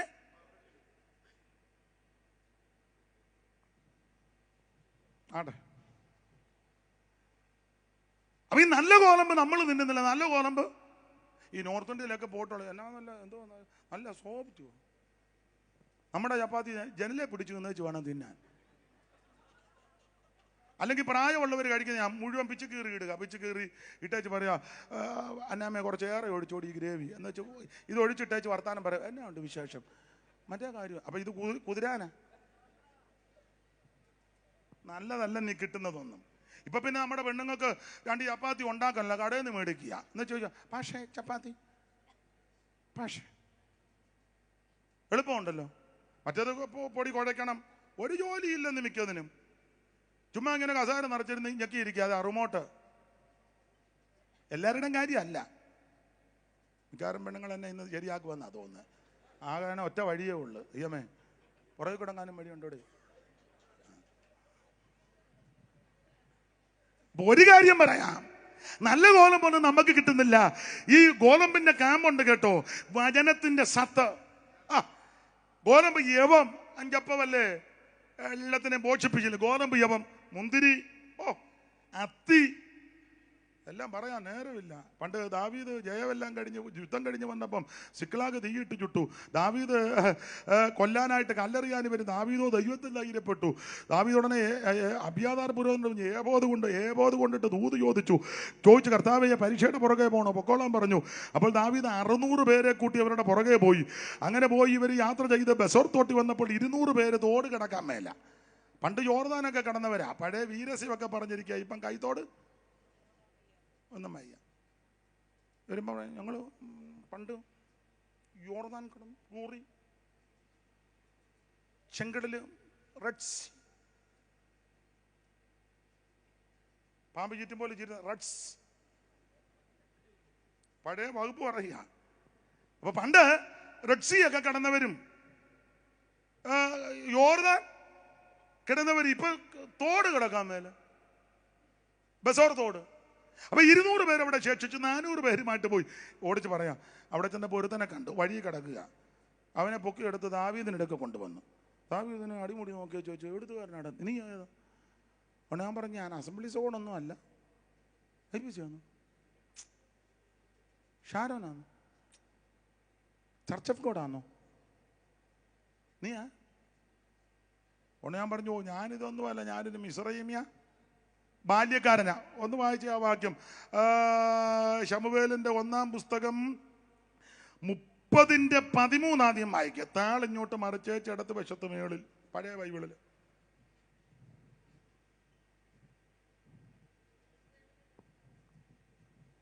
ദാവീദ് അവനോട്, നീ ആരുടെ ആൾ, എവിടുത്തുകാരനെന്ന് ചോദിച്ചതിന് അവൻ, ഞാനൊരു മിസ്രയീമിയ ബാല്യക്കാരൻ, പിന്നെ ഒരു അമാലേക്കന്റെ ഭൃത്യൻ, പിന്നെ 3 ദിവസം മുൻപ് എനിക്ക് ദീനം പിടിച്ചപ്പോൾ എന്റെ യജമാനൻ എന്നെ ഉപേക്ഷിച്ചു. ഇതിനകത്തൊരു ആത്മീക പാഠം.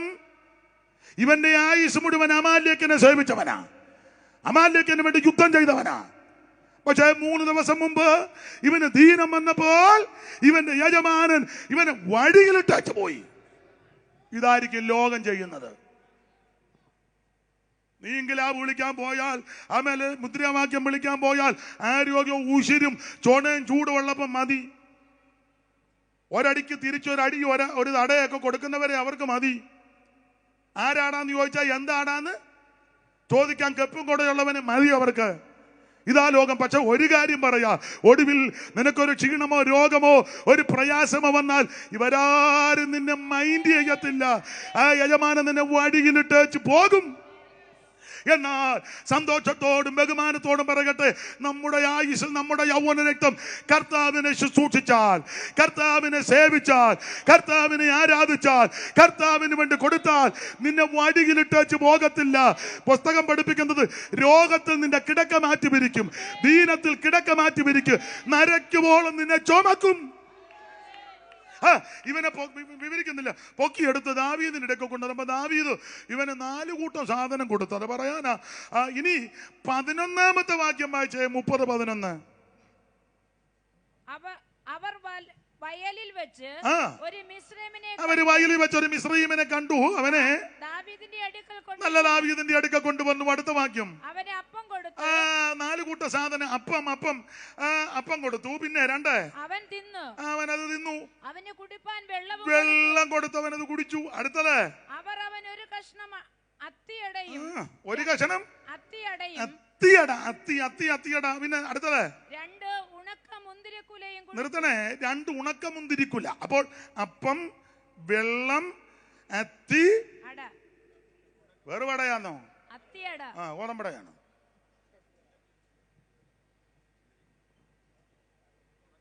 അടാന്ന് പറഞ്ഞപ്പോ അമ്മ പുസ്തകം അടച്ചു. അമ്മ അതല്ലമ്മേ.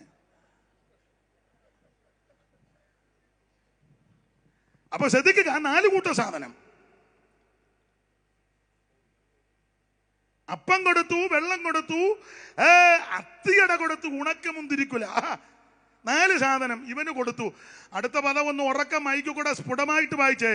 അത് തിന്നപ്പോൾ അവൻ ഉയിര് വീണു. ഇതാണ് കനാനിലുള്ളത്. നിനക്കും എനിക്ക് ഉയരുണ്ടാക്കുന്നതാ. മിസ്രയീമിൽ കിടന്ന ഉള്ളിൽ നിന്ന് നിന്റെ ഉയിര് പോകുന്നതല്ലാതെ. സ്തോത്രം. ഞാൻ വ്യാഖ്യാനിക്കുന്നില്ല. മിസ്രയീമിൽ കിടന്നാൽ ഉള്ളിയെല്ലാം നിന്ന് 1 നാറ്റക്കേസ്, 2 നിന്റെ ഉയിര് പോകും, അവസാനം നിനക്ക് ദീനവും വരും. പക്ഷേ ഈ കനാനിലോട്ട് വന്ന് ഈ ഗോതമ്പും യവവും മുന്തിരി, അത്തി രോഗശാന്തിയെ കാണിക്കുന്നതാ. മുന്തിരിയോ നിന്നെ പരിപോഷിപ്പിക്കുന്നതാ. ദൈവത്തിന് സ്തോത്രം. അവിടെ വായിക്കുന്നത്, ഇത് തിന്നപ്പോൾ അവന് ഉയിര് വീണു.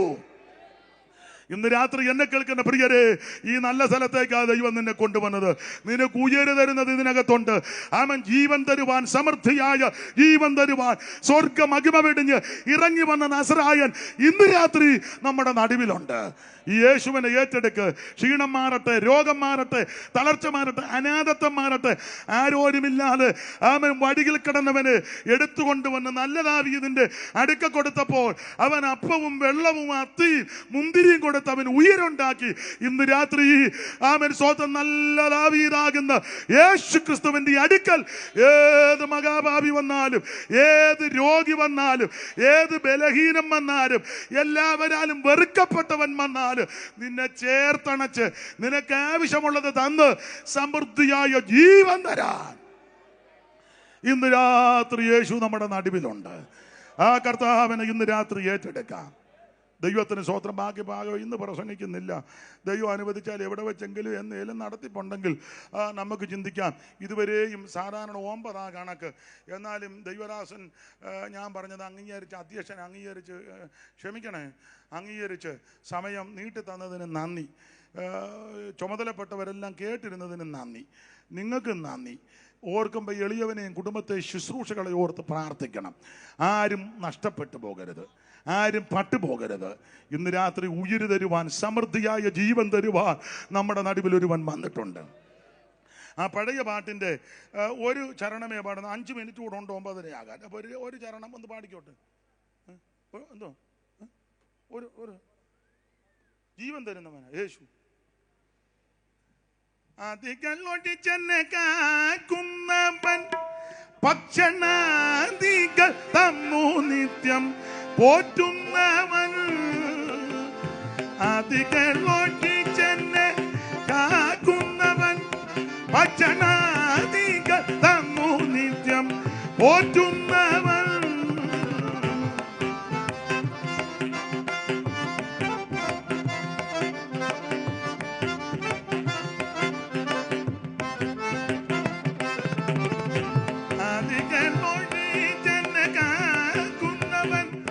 ഭക്ഷണാദികൾ തന്നു നിത്യം പോറ്റുന്നവൻ.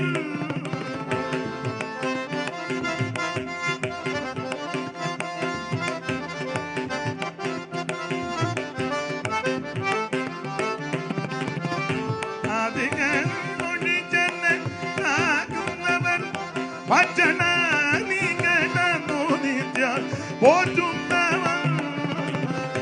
നിധി വഴിയിലെന്നെ നടത്തിക്കൊണ്ടു വരുന്നവൻ,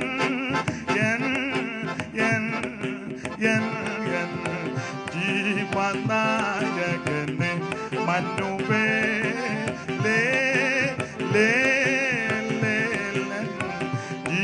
ജീവനായകന്.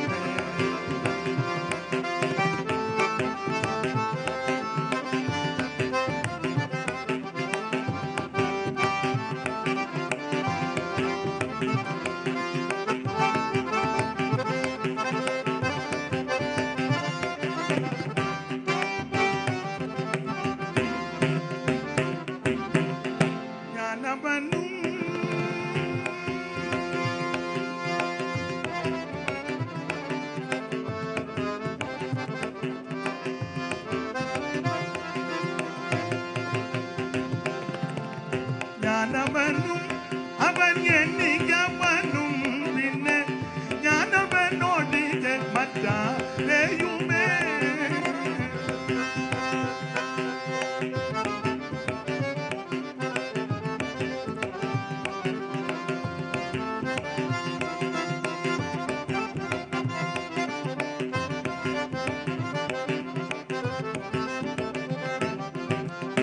ഞാനവനും അവൻ എനിക്കവനും, പിന്നെ ഞാനവനോട് മറ്റാരെയുമേ.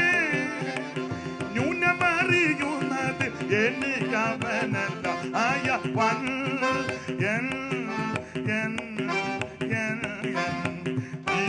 ജീവനായകന് മനുവേ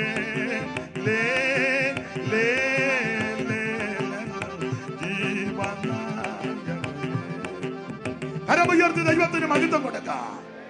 സമൃദ്ധിയായ ജീവൻ തരുവാൻ, ദൈവശബ്ദം കേട്ട് വിശ്വസ്തരും വിശുദ്ധരുമായി ജീവിക്കുവാൻ ദൈവം നിങ്ങൾക്കെല്ലാം കൃപ നൽകട്ടെ.